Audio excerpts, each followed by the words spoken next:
Disclaimer, ये उपन्यास एक काल्पनिक कहानी पर आधारित है और ये लेखक की सोच का परिणाम है। इसका कोई भी जाति, धर्म, रीति रिवाज या सामाजिक विश्वास को अपमानित करने का कोई इरादा नहीं है। ये सिर्फ मनोरंजन के उद्देश्य से बनाया गया है। नमस्ते दोस्तों, आपका स्वागत है Hindi web novel audio book पर। हम आगे सुनने जा रहे हैं एक बेहद रोमांचक कहानी, माई सीक्रेट पीस्ट शॉप सिस्टम। तो चलिए, बिना देर किए शुरू करते हैं आज की कहानी। एपिसोड 151। दुर्भाग्यवश जब sky profound myriad spirit bat ने दरवाजा खोला और बाहर बानमो को खड़ा पाया, तो बानमो की प्रतिक्रिया बहुत मजबूत नहीं दिखी। हालांकि लुओ चेन ने देखा कि उसकी आंखें एक पल के लिए चौड़ी हो गईं और पुतलियां सिकुड़ गईं, लेकिन ली गई तस्वीरों में उनकी सामान्य मुलाकातों से बहुत कम अंतर दिखाई दिया। क्या वह स्वभाव से खुले विचारों वाला था? क्या वह सभी बदलावों को आसानी से स्वीकार कर लेता था? या कुछ लोग सदमे में आकर भावहीन हो जाते हैं? लेकिन लुओ चेन के पास अब बानमो की भावनात्मक यात्रा के बारे में पूछताछ करने का कोई तरीका नहीं था, क्योंकि राजा रैंक बीस्ट मास्टर बनने की उसकी प्रक्रिया शुरू हो चुकी थी। डॉट डॉट डॉट आज जब प्रतियोगिता आधिकारिक तौर पर शुरू हुई, तो लुओ चेन पहली बार लुओ यांग के प्रतियोगिता स्थल पर नहीं गया। इसके बजाय वह बानमो का मैच देखने गया, क्योंकि लुओ चेन को अब लुओ यांग की प्रतिस्पर्धा से चिंता करने की कोई बात नहीं लग रही थी। लेकिन sky profound myriad spirit bat के मैदान में पदार्पण ने उसे बहुत उत्सुक कर दिया था। जिस तरह लुओ चेन को लगा था कि आज बानमो का मैच जीतना तय है, उसे यह उम्मीद नहीं थी कि आज पहले ही मैच में उसका सामना किंग रैंक के प्रतिद्वंद्वी से होगा, जबकि कल 10 मैचों में उसका सामना किसी किंग रैंक के प्रतिद्वंद्वी से नहीं हुआ था। वह एक वीरांगना दिखने वाली महिला थी जिसके बाल ऊंची चोटी में बंधे हुए थे। उसने शल्कों से बना कवच पहन रखा था और अपने अपेक्षाकृत मजबूत शरीर और लगभग 1.8 मीटर की ऊंचाई के साथ वह बिल्कुल एक महिला जनरल की तरह दिखती थी।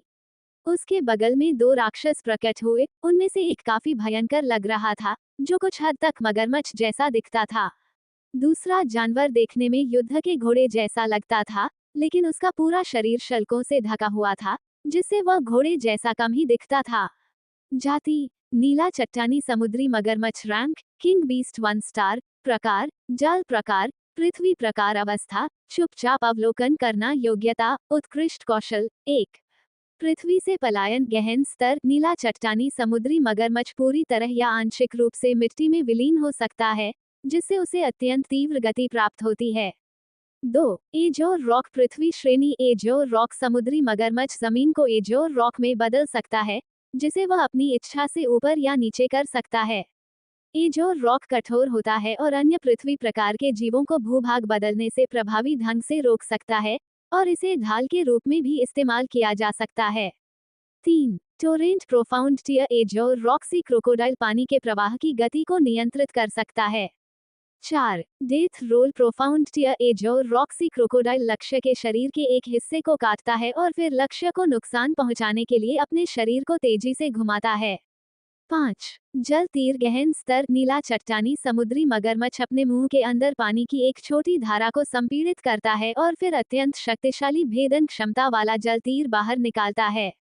6. छिपाव। गहन स्तर। एजोर रॉक्सी क्रोकोडाइल अपनी आभा को छुपा लेता है, जिससे अन्य लक्ष्यों के लिए इसका पता लगाना कठिन हो जाता है।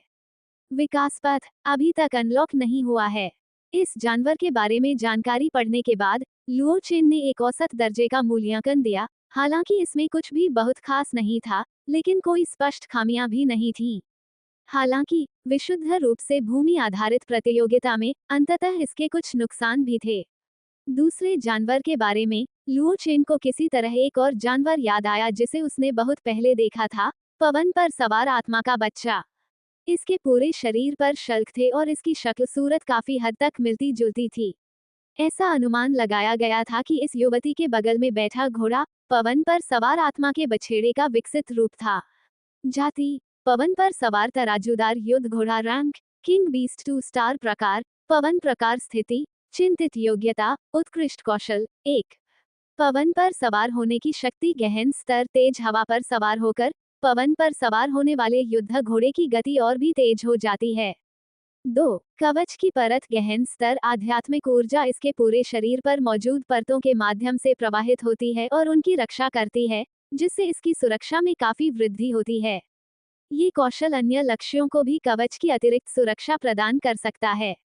3. Wind blade profound tier. 4. Synchronization profound tier wind riding scaled warhorse अन्य लक्ष्यों के साथ एक संबंध स्थापित करता है, जिससे उनके दिमाग सिंक्रोनाइज हो जाते हैं। 5. चार्ज प्रोफाउंड टियर गति से परिपूर्ण, हवा पर सवार स्केल्ड वॉहर्स लक्ष्य की ओर चार्ज करता है। 6. तीव्र हवा का उदय गहन स्तर। 7. रक्त आत्मा कवच पृथ्वी स्तर किसी लक्ष्य को क्षति पहुंचाने के बाद ये लक्ष्य की रक्त ऊर्जा को अवशोषित कर अपने शल्कों से जोड़ सकता है। ये रक्त ऊर्जा न केवल पवन पर सवार शल्कित युद्ध घोड़े की रक्षा को बढ़ाती है, बल्कि धीरे धीरे उसके घावों को भी भर देती है। विकास पथ अभी तक अनलॉक नहीं हुआ है। दोनों ही जीवों के पास पृथ्वी स्तर का कौशल था, जो कुल मिलाकर काफी अच्छा था।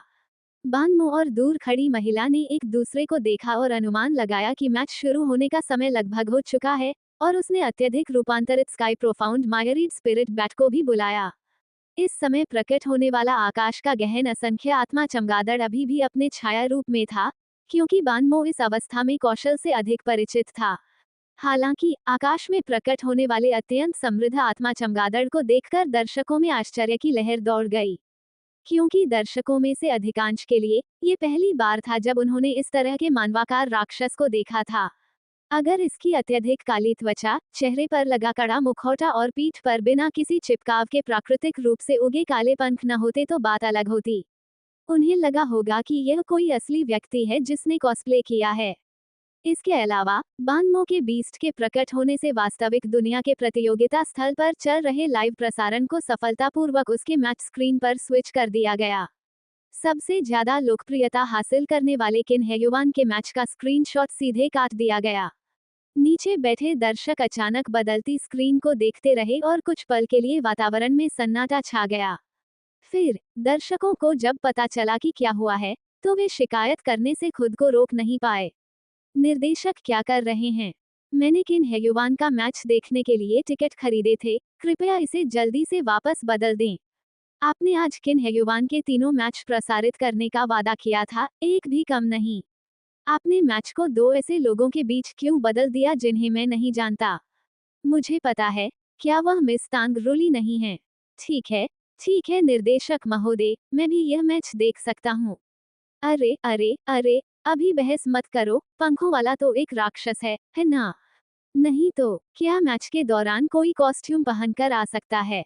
अरे, क्या आपको नहीं लगता कि कुछ गड़बड़ है? एक मानवाकार राक्षस। पहले बोलने वाले व्यक्ति को शायद अभी अभी इस बात का एहसास हुआ था। हे भगवान, ऐसा हो ही नहीं सकता, एक मानव रूपी दानव।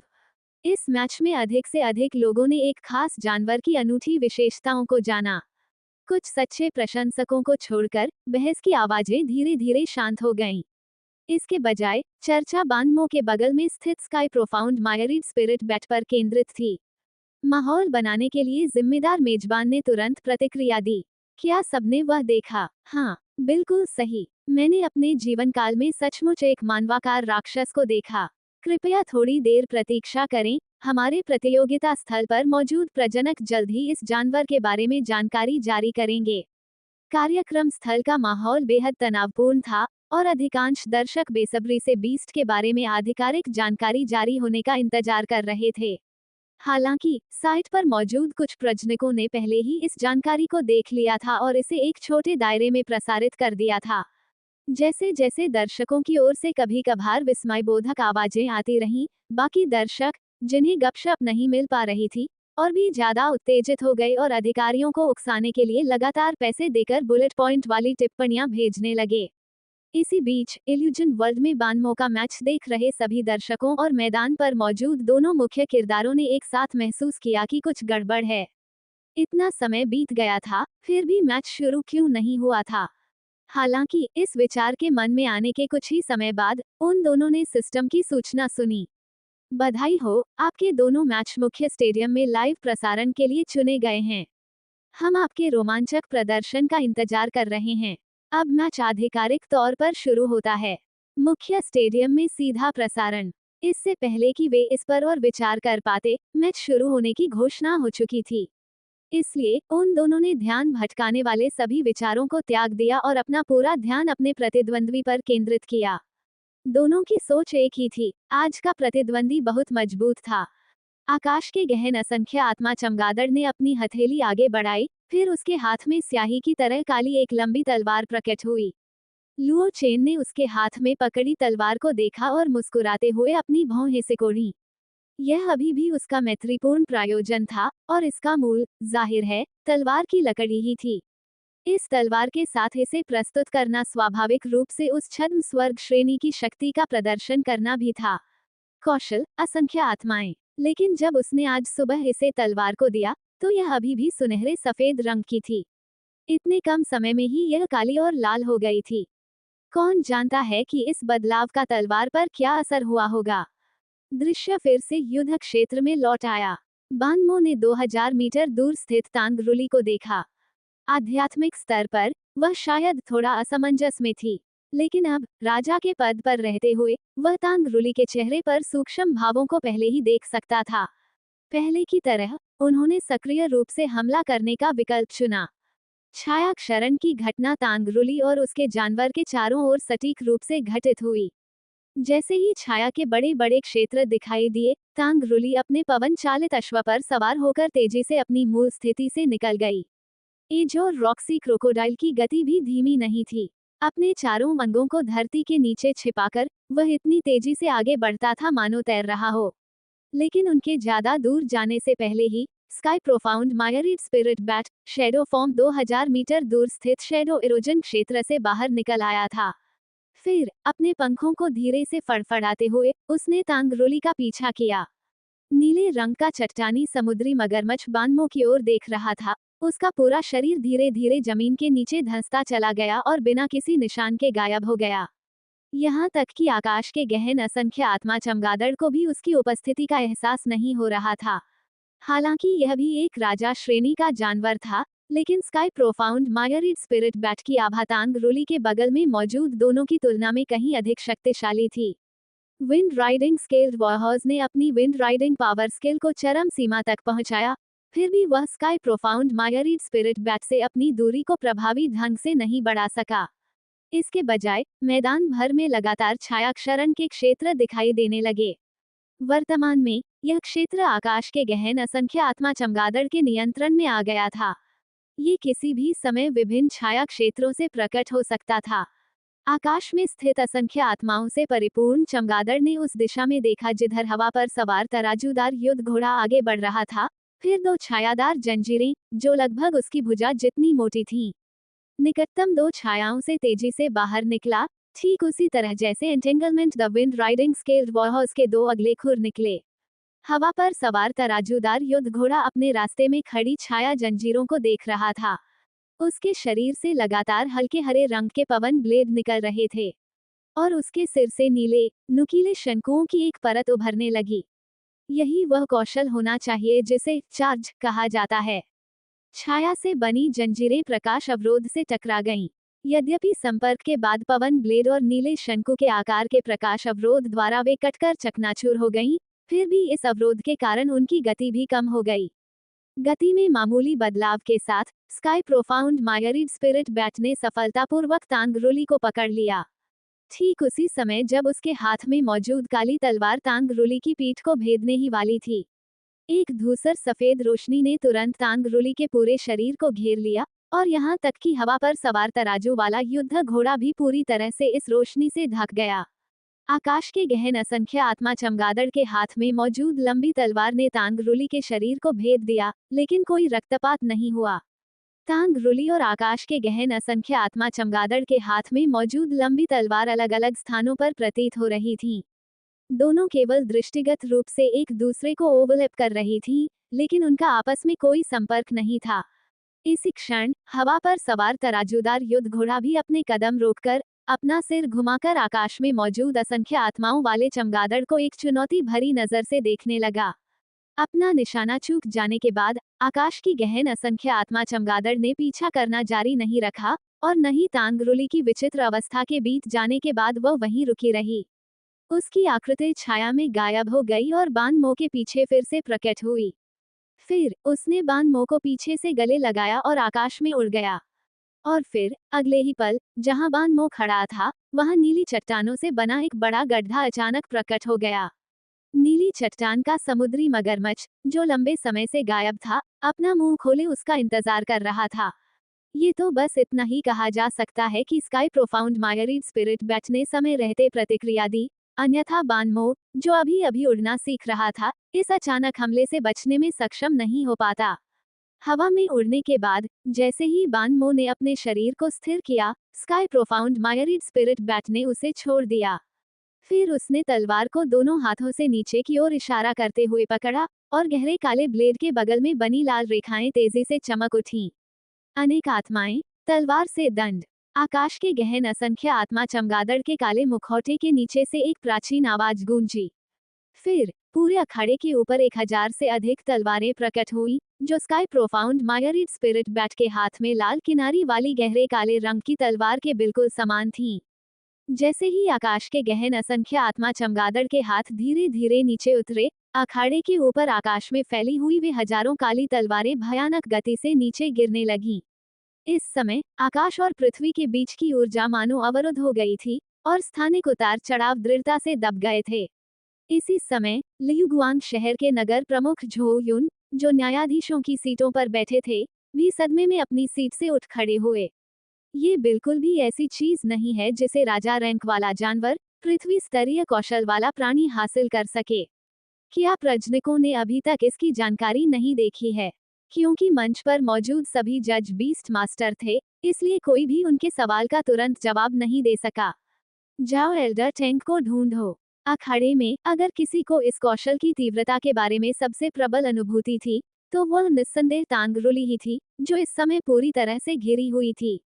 तांगरुली आकाश से गिरती काली तलवारों को ध्यान से देख रही थी। उसकी हथेली से निकलती धूसर सफेद रोशनी कांप उठी, फिर मानो किसी चीज से दबकर धीरे धीरे गायब हो गई।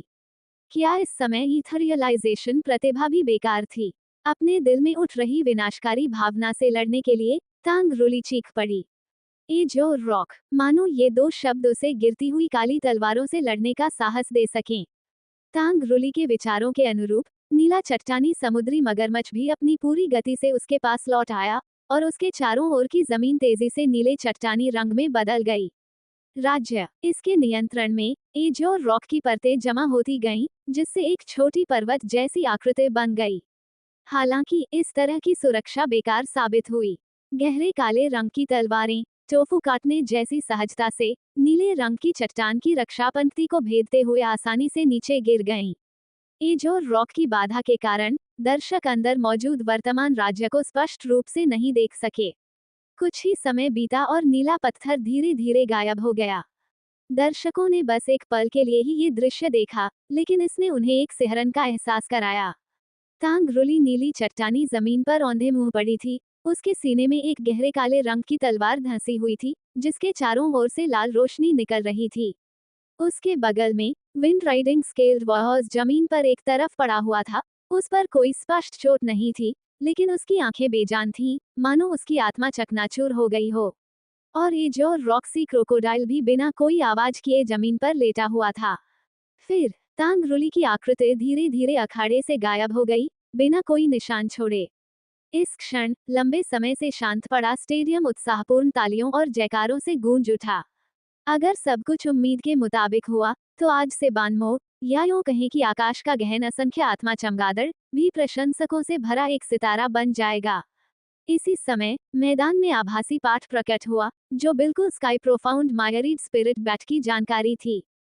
फुफकार, पूरे स्टेडियम से लगातार ठंडी हवा के झोंके सुनाई दे रहे थे, जिससे यह आशंका होने लगी कि क्या स्टेडियम के अंदर का तापमान कई डिग्री बढ़ने वाला है। झू युन ने अपने बगल में बैठे एक वरिष्ठ अधीनस्थ अधिकारी से कहा, जब इस युवक का मुकाबला समाप्त हो जाए, तो उसे मुझसे मिलने के लिए मेरे कार्यालय में ले आना। हाँ, अधीनस्थ अधिकारी ने सहमति देने के बाद अनेक विचार मन में आने लगे। ऐसा प्रतीत हुआ कि इस प्रतिभा ने नगर स्वामी को भी प्रभावित कर दिया था। उन्होंने ये भी सोचा कि क्या इसका लियुगुआंग शहर की मौजूदा स्थिति पर कोई महत्वपूर्ण प्रभाव पड़ेगा। क्या इससे उसके परिवार को फायदा हो सकता है? शायद पहले सद्भावना दिखाना ही हमेशा सही तरीका होता है। लुओ चेन ने sky profound myriad spirit bat की जानकारी देखी, और वाकई में उसमें बदलाव आया था और एक नया कौशल जोड़ा गया था। विशाल आत्मा तलवार दंड विशाल आत्मा व्युत्पन्न कौशल आकाश गहन असंख्य आत्मा चमगादड़ अपने हाथ में पकड़ी तलवार का एक प्रेत प्रकट करता है जो लक्ष्य पर लॉक हो जाता है और कुछ विशिष्ट अंतरिक्ष प्रकार के उपयोग को प्रतिबंधित करता है। जब तक लक्ष्य भेद न जाए तब तक कौशल का प्रयोग करें। एक छद्म स्वर्ग स्तर कौशल वास्तव में भयावह था। हालांकि प्रारंभिक विवरण केवल एक वर्णन मात्र था, इसमें भयावह विकास क्षमता थी और sky profound myriad spirit bat के कौशल और भी अधिक भयावह होते जाएंगे। यहाँ तक कि लुओ चेन, जो पृथ्वी श्रेणी और छद्म स्वर्ग श्रेणी के अभ्यस्त थे, भी इस स्किल द्वारा प्रदर्शित शक्ति को देखकर कुछ हद तक आश्चर्यचकित था। इतना ही नहीं, sky profound myriad spirit bat के कौशल विवरण को देखने के बाद दर्शक लगभग दिव्य जानवर चिल्ला रहे थे। तो एक मानवाकार दानव से यही उम्मीद थी। इसकी क्षमताएं भी इतनी शक्तिशाली हैं। यह आदमी ऊपरी शहर से तो नहीं होगा, है ना? अगर लियुगुआंग शहर में ऐसा कोई राक्षस होता तो उसे पिछली प्रतियोगिताओं में दिखाया जाना चाहिए था। ही ऊपरी शहर क्या, लियुगुआंग शहर के अलावा यहाँ बाकी सब निचले शहर हैं। चूंकि वह लियुगुआंग शहर से नहीं है, तो वह स्वाभाविक रूप से निचले शहर से है। ऐसा तो नहीं हो सकता कि ऊपरी शहर का कोई व्यक्ति उब गया हो और प्रतियोगिता में भाग लेने के लिए निचले शहर से गुजर रहा हो, है ना? जैसे जैसे वह बोलता गया, उस व्यक्ति के चेहरे पर अनिश्चितता बढ़ती गई। जितना अधिक वह इसके बारे में सोचता गया, उतना ही यह बात उसे समझ में आने लगी। किसी भी सूरत में ऐसा जानवर निश्चित रूप से निचले शहर के किसी व्यक्ति के स्वामित्व में नहीं हो सकता। ये केवल ऊपरी शहर का कोई व्यक्ति भेस बदलकर हो सकता है। Sky profound myriad spirit bat, ये नाम कितना दबंग है।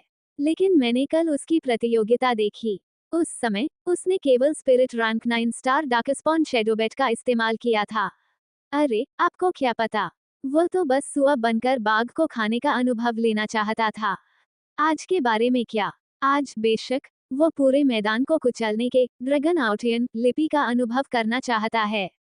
इस थोड़े से समय में ही दर्शकों में बैठे लुओ चेन ने बानमो के बारे में कई अलग अलग बातें सुन ली थीं। हालांकि किसी को भी यह विश्वास नहीं था कि वो वास्तव में निचले शहर से आया था और यह कि sky profound myriad spirit bat एक साधारण शैडोबैट से विकसित हुआ था। चूंकि लुओ यांग और बानमो के मैच के बारे में चिंता करने के लिए कुछ भी नहीं बचा था, इसलिए लुओ चेन ने कल घोषित ब्रीडर प्रतियोगिता के विषयों को इकट्ठा करना शुरू कर दिया। उसने लियुगुआंग शहर के मानक पशु एजोर मून वुल्फ के बारे में जानकारी ली। एजोर मून वुल्फ, जिसे पहली बार काईयोए सीक्रेट दायरे में खोजा गया था। इस सीक्रेट दायरे के अन्य प्रसिद्ध जीवों में star roaming moon envoy, moon priestess आदि शामिल हैं। एजोर मून वुल्फ एक अपेक्षाकृत सामान्य स्पिरिट रैंक बीस्ट है। इसकी बड़ी संख्या और सहयोगात्मक कौशल के कारण इसे लियुगुआंग शहर के रक्षक दल के मानक बीस्ट के रूप में चुना गया था। इसका विकसित रूप एजोर मून वुल्फ किंग है और इसका विकास पथ भी सार्वजनिक रूप से ज्ञात है, जिससे ये जानवर लियुगुआंग शहर के आम लोगों के बीच सबसे लोकप्रिय बन गया है। जाति azure moon wolf. Rank spirit beast 1-9 सितारे। प्रकार प्रकाश प्रकार चांदनी। स्थिति जानवर के अनुसार भिन्न होती है। योग्यता जानवर के अनुसार भिन्न होती है। कौशल 1 मून ब्लेड प्रोफाउंड ग्रेड चांदनी की ऊर्जा एक मून ब्लेड में संघनित होती है जो नुकसान पहुंचाने में सक्षम है। 2 नीला चंद्रमा गहन श्रेणी नीला चंद्रमा भेड़िया एक मायावी नीले चंद्रमा का आह्वान करता है। इस कौशल का प्रयोग अन्य नीले चंद्रमा भेड़ियों के साथ किया जा सकता है, जिससे नीले चंद्रमा का आकार, अवस्था और शक्ति बढ़ जाती है। नीला चंद्रमा इसके प्रकाश से प्रकाशित क्षेत्र में नीले चंद्रमा के भेड़िए का शरीर अलग अलग स्तरों पर मजबूत होता है और उसके समग्र शारीरिक गुण बहुत अधिक बढ़ जाते हैं। 3 नीला चंद्रमा दबाव गहन श्रेणी प्रकाश प्रकार चांदनी को छोड़कर सभी कौशलों की शक्ति कम हो जाती है। इस कौशल का प्रयोग अन्य नीले चंद्रमा भेड़ियों के साथ किया जा सकता है, जिससे दमन की शक्ति बढ़ जाती है। 4 चांदनी लहर गहन श्रेणी जानवर की रैंक या योग्यता के आधार पर मौजूद हो भी सकती है और नहीं भी। नीला चंद्रमा भेड़िया अपने मुंह से संचित चांदनी शक्ति को बाहर निकालता है, जिससे प्रकाश की एक विनाशकारी किरण बनती है। जैसे ही Luo Chen azure moon wolf के विवरण को देख रहा था, तभी बुद्धिमान नौकरानी की आवाज ने उसका ध्यान आकर्षित किया। आपके लिए एक नया संदेश आया है, कृपया इसे देखें। बुद्धिमान नौकरानी की आवाज ने लुओ चेन के गपशप भरे विचारों को वापस खींच लिया। लुओ चेन के वास्तव में ज्यादा दोस्त नहीं थे। उनका परिवार चांग ग्विहिंग, आधिकारिक Liu Chengyu, Banmo, Feng Qingyang, Liang Jingxi, Wei Yanxing, Zhang Heng, केवल कुछ दर्जन लोग ही थे, और लू चेन को समझ नहीं आ रहा था कि उसे संदेश किसने भेजा होगा। लुओ चेन ने मैसेज बार खोला और देखा कि यह वास्तव में लियांग जिंगसी का मैसेज था। उसे अचानक याद आया कि उसने कुछ समय पहले उसे एक राजा रैंक के जानवर को विकसित करने में मदद की थी। वह चाहती थी कि वह उसे परिवार का मुखिया बनने में सहयोग दे, और उसने उससे कहा था कि वह अच्छी तरह सोच विचार करने के बाद वापस आए। क्या ऐसा हो सकता है? उसने इस बारे में अच्छी तरह सोच विचार कर लिया था। लियांग जिंगसी, दुकानदार लुओ, क्या हम आमने सामने बात कर सकते हैं? लुओ चेन ने एक पल सोचा। बानमो और लुओ यांग के मैच में अब और कोई समस्या नहीं होनी चाहिए, इसलिए उसने लियांग जिंगसी के सुझाव से सहमति जताई। चेन लुओ, हाँ, लियांग जिंगसी, तो फिर आपको क्या लगता है कि कौन सी जगह उपयुक्त है? या फिर यह मायालोक में भी हो सकती है? अंततः मायावी दुनिया अधिक सुविधाजनक थी। लुओ चेन, जो कुछ हद तक घर में रहना पसंद करता था, बार बार आना जाना नहीं चाहता था, इसलिए उसने मायावी दुनिया में मिलने का सुझाव दिया। चेन लुओ, चलो मायावी दुनिया में ही मिलते हैं। लियांग जिंगसी, ठीक है, तो मैं आपको निमंत्रण भेज दूंगी। कृपया इसे स्वीकार कर लें। चेन लुओ, ठीक है। लुओ चेन को ज्यादा इंतजार नहीं करना पड़ा, लियांग जिंगसी का निमंत्रण तुरंत आ गया। क्या आप किंगयुन रेयर गुड्स ऑक्शन हाउस के विशेष स्थान में प्रवेश करने के लिए सहमत हैं? लुओ चेन ने सहमति दे दी, और फिर उसके सामने एक प्रकाश द्वार प्रकट हुआ। इस तरह मायावी दुनिया का नक्शा बदलता था। इस द्वार से गुजरने के बाद अंदर वह स्थान था जहां लियांग जिंगसी ने उसे आमंत्रित किया था। संकोच करने की कोई बात नहीं थी। लुओ चेन शांत भाव से अंदर दाखिल हुआ। दृश्य बदल गया और एक ऐसा स्थान सामने आया जो किसी परिषद भवन जैसा लग रहा था, जिसमें गहरे लाल रंग की कच्ची लकड़ी से बनी एक शानदार लंबी मेज थी, और उस लंबी मेज के दोनों ओर मेल खाती कुर्सियां थीं। 12 पत्थर के स्तंभों के ऊपर एक मेहराबदार गुंबद था। स्थापत्य शैली कुछ हद तक अपरंपरागत लग रही थी, और लू चेन को हमेशा लगता था कि यह लंबी मेज के साथ पूरी तरह मेल नहीं खाती। शायद उन्हें यह मिश्रित शैली पसंद आई हो, कौन जाने। इस समय हॉल में और कोई नहीं था, केवल लियांग जिंगसी हल्के बैंगनी रंग की लंबी पोशाक पहने एक लंबी मेज के पास बैठी थी, मानो किसी का इंतजार कर रही हो। और उसके दोनों ओर एक बैंगनी जिक्सियाओ दिव्य तितली थी जो एक धुंधली मायावी रोशनी उत्सर्जित कर रही थी, और एक सफेद जैड मकड़ी माँ थी जो आध्यात्मिक जैड सफेद चीनी मिट्टी के बर्तन की तरह दिख रही थी। दुकानदार लुओ, आप पहुंच गए हैं। लियांग जिंगसी के साथ अपनी पिछली मुलाकातों की तुलना में लुओ चेन को हमेशा लगता था कि उनके बीच की बातचीत में कुछ खास बदलाव आया है। लियांग जिंगसी ने खुद को एक अधीनस्थ स्थिति में रखा हुआ प्रतीत होता था, और वो उसके सामने अधिक सम्मानजनक रवैया अपनाती थी, जिससे लुओ चेन कुछ हद तक अपरिचित महसूस करता था। क्या आपने उस मामले पर स्पष्ट रूप से विचार किया है? लियांग जिंगसी ने अपने बालों को पीछे करते हुए अपेक्षाकृत शांत स्वर में कहा। दुकानदार लुओ, मैं अब लियांग परिवार का मुखिया हूँ। लुओ चेन ने थोड़ा आश्चर्य से अपनी भौहें उठाईं। उन्हें उम्मीद नहीं थी कि महज कुछ ही दिनों में लियांग जिंगसी सचमुच लियांग परिवार के मुखिया बन जाएंगे। तो फिर इस बार वह उसे दोबारा क्यों ढूंढ रही थी?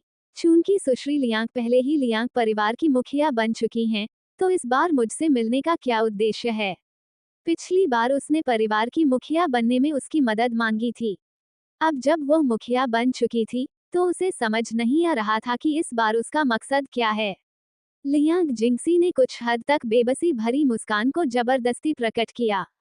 दुकानदार लुओ, शायद आपको पता न हो, लेकिन मैं आखिरकार युवा हूँ और हर किसी का सम्मान पूरी तरह से हासिल नहीं कर सकता। इसलिए मुझे कुछ ऐसे कदम उठाने की तत्काल आवश्यकता है जो असहमति की आवाजों को पूरी तरह से दबा सकें। जब उसने ये कहा, तो लुओ चेन को उसकी दुविधा समझ में आ गई।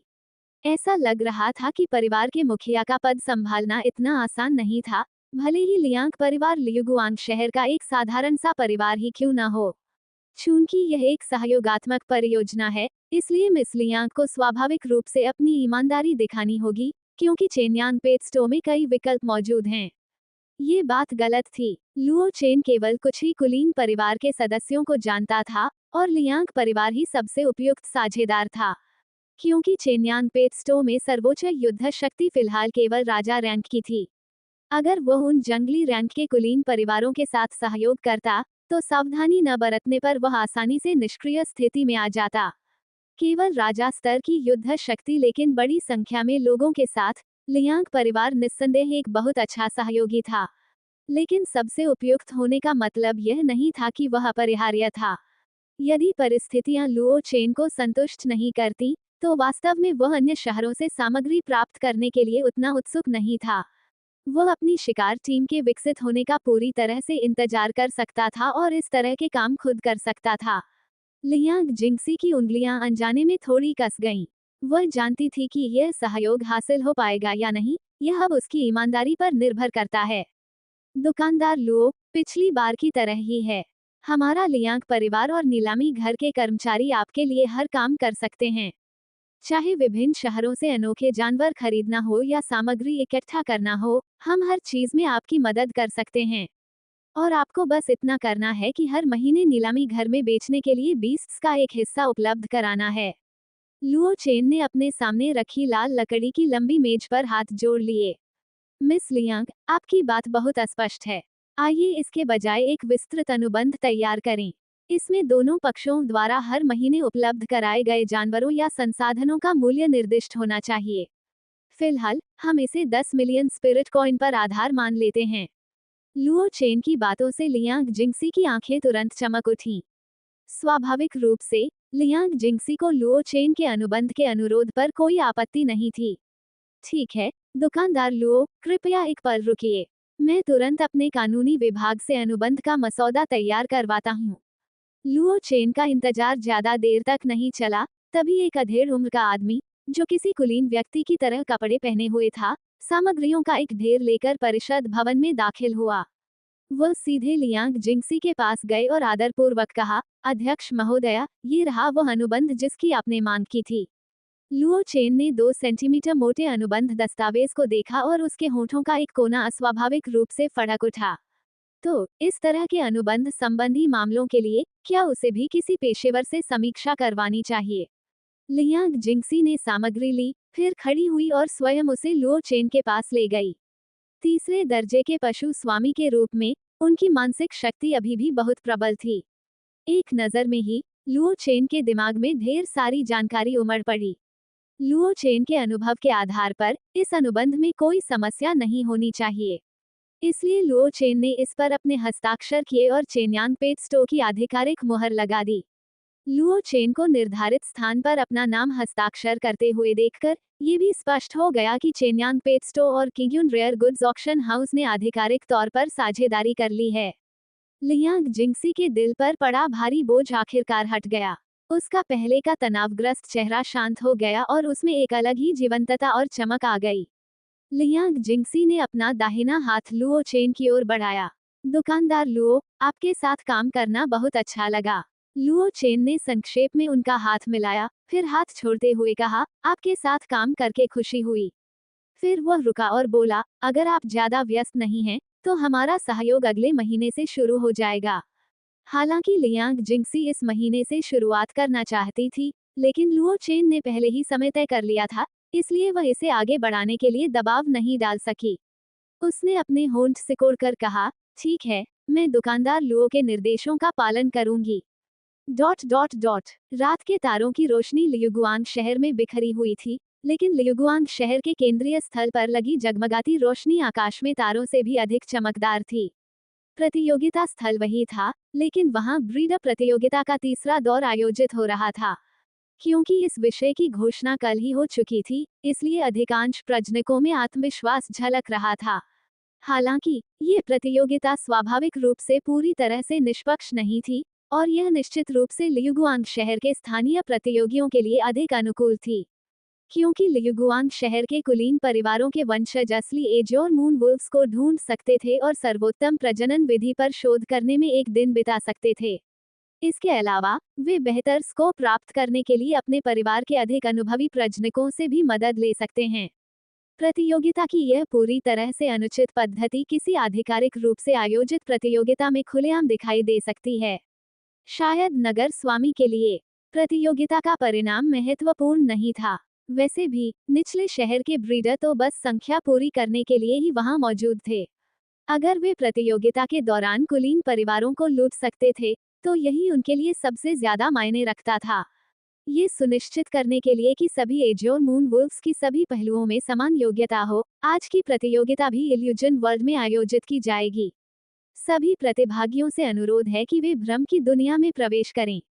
लुओ चेन पालथी मारकर जमीन पर बैठा था, उसका चेहरा शांत था और उसमें कोई असामान्य भावना नहीं दिख रही थी। मायावी दुनिया में गहरे नीले रंग के फर वाला एक नीला चंद्र भेड़िया पहले से ही मंच पर इंतजार कर रहा था।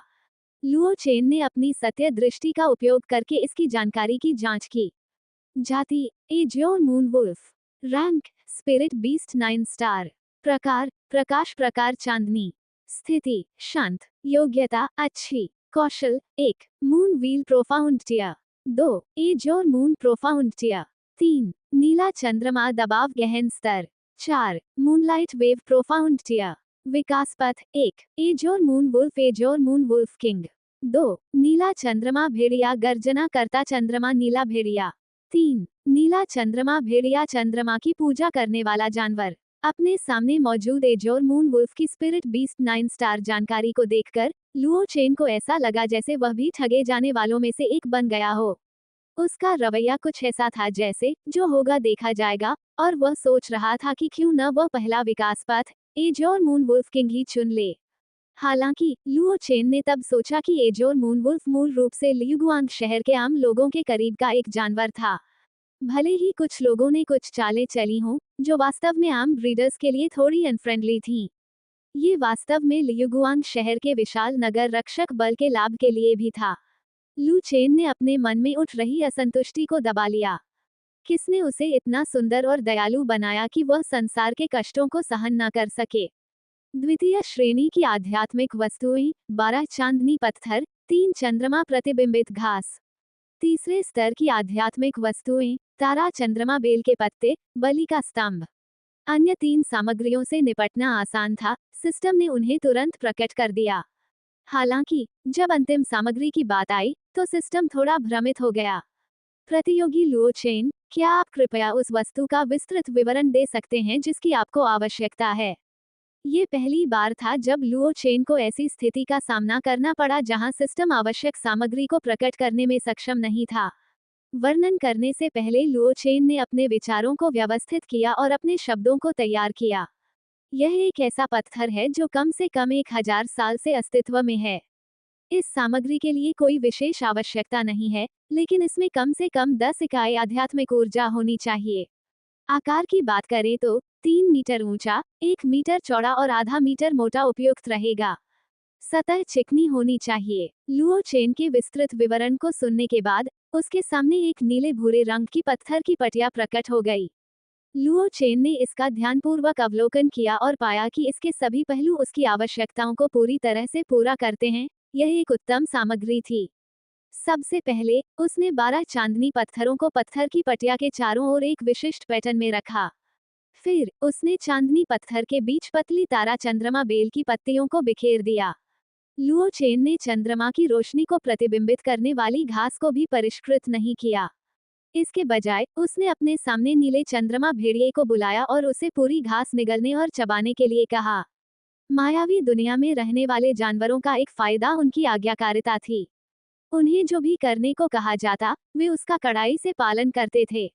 लुओ चेन ने अपना हाथ नीले चंद्रमा भेड़िए की पीठ पर रखा और उसकी मानसिक शक्ति ने क्षण भर के लिए उसके मन पर कब्जा कर लिया, जिससे वह उसके सभी इरादों को समझ गया।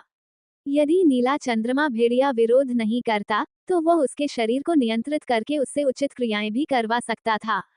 मायावी दुनिया में मौजूद नीला चंद्रमा भेड़िया स्वाभाविक रूप से विरोध नहीं करेगा, इसलिए विकास प्रक्रिया का सबसे कठिन चरण मायावी दुनिया में कोई समस्या नहीं पैदा करता।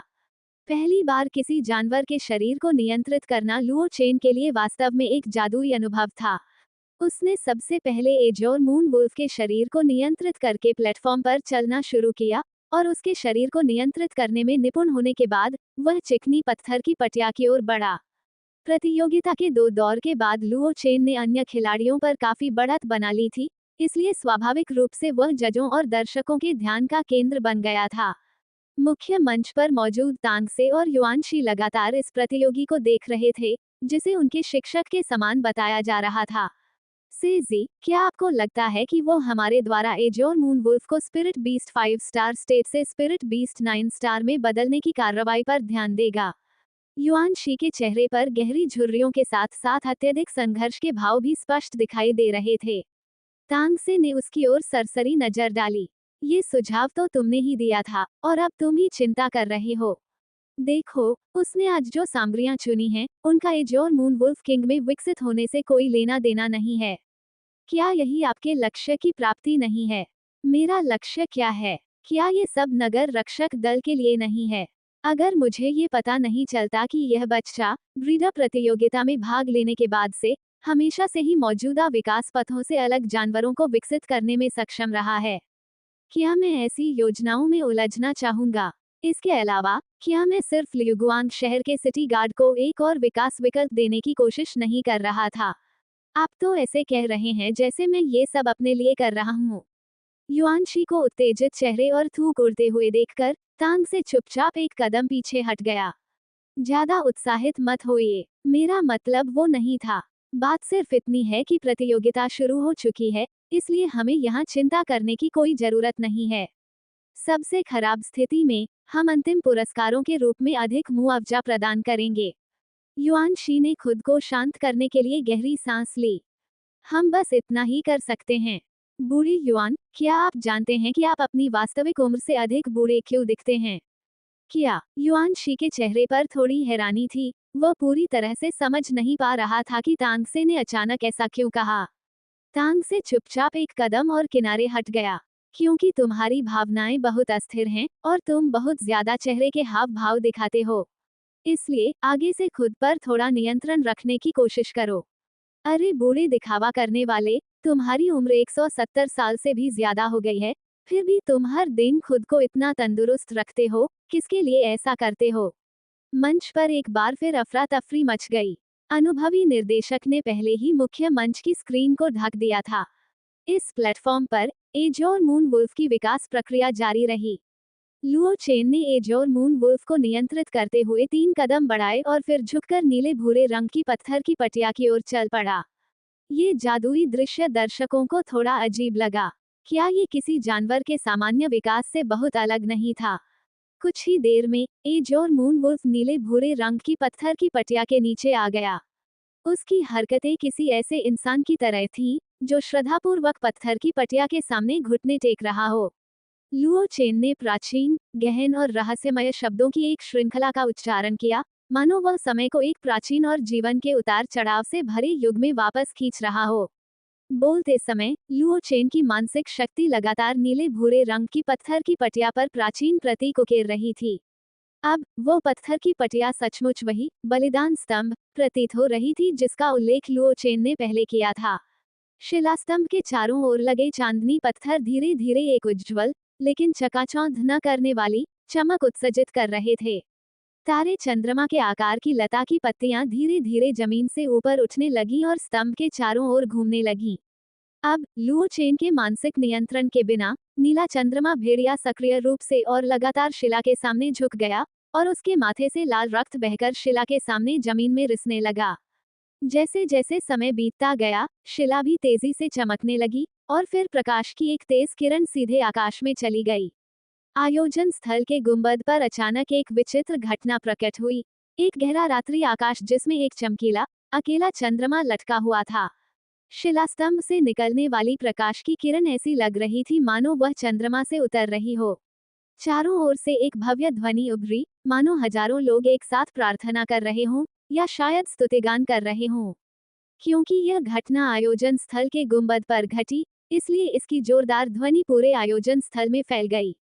इस अचानक जागृति से सभी दर्शक क्षण भर के लिए चौंक गए और थोड़ा असमंजस में पड़ गए। बड़बड़ाते हुए युआनशी ने अपना मुंह बंद कर लिया और हैरानी से बुदबुदाया, यह एक अनोखी घटना है। ऐसी अनोखी घटना तो केवल तब हुई थी जब गुरु ने एक जानवर को विकसित किया था। वह आखिर किस तरह का प्रतिभाशाली व्यक्ति है?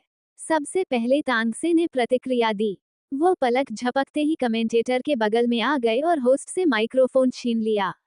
ये सुनिश्चित करने के लिए कि दर्शकों में से कुछ लोग बहुत बोर न हो, हमने जो कुछ भी प्रस्तुत किया वह हमारी ओर से सावधानीपूर्वक तैयार किया गया एक दर्शनीय शो था जिसका सभी ने आनंद लिया। फिर तांगसे ने अपने अधिकार का इस्तेमाल करते हुए लुओ चेन के मंच को एक अलग स्थान पर अलग थलग कर दिया।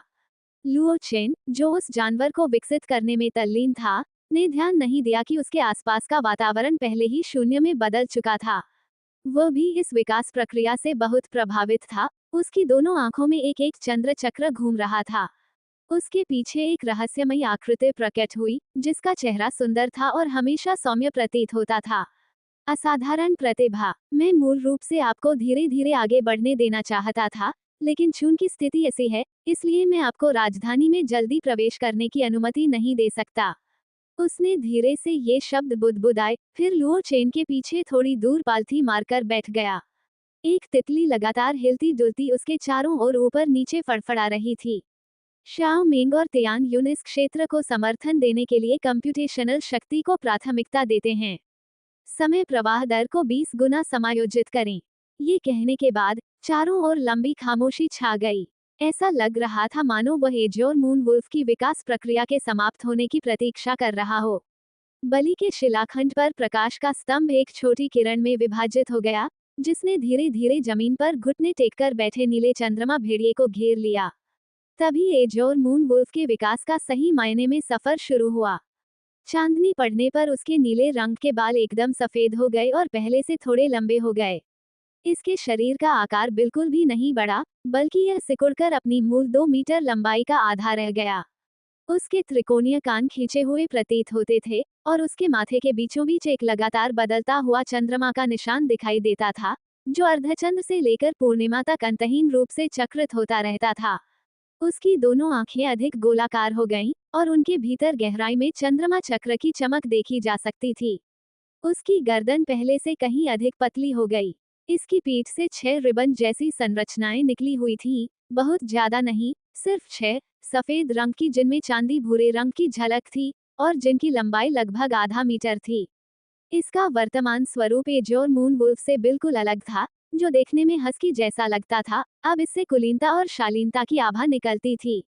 जाति। बायू बीस्ट, चंद्रमा की पूजा करने वाला जानवर। रैंक, राजा जानवर। एक सितारा प्रकार, प्रकाश प्रकार, चांदनी अवस्था, पवित्र योग्यता, उत्कृष्ट कौशल। 1 बायू स्वर्ग श्रेणी। यह आत्मा जानवर आशीर्वाद प्राप्त करने के लिए चंद्रमा की पूजा करता है।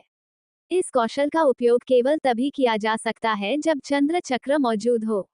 इस कौशल के उपयोग में ऊर्जा की खपत नहीं होती है। प्रत्येक पूजा से आशीर्वाद का एक स्टैक प्राप्त होता है और उपयोगकर्ता की खर्च की गई ऊर्जा काफी हद तक बहाल हो जाती है। आशीर्वाद। 1 स्टैक गति, शारीरिक शक्ति, प्रतिक्रिया क्षमता में वृद्धि।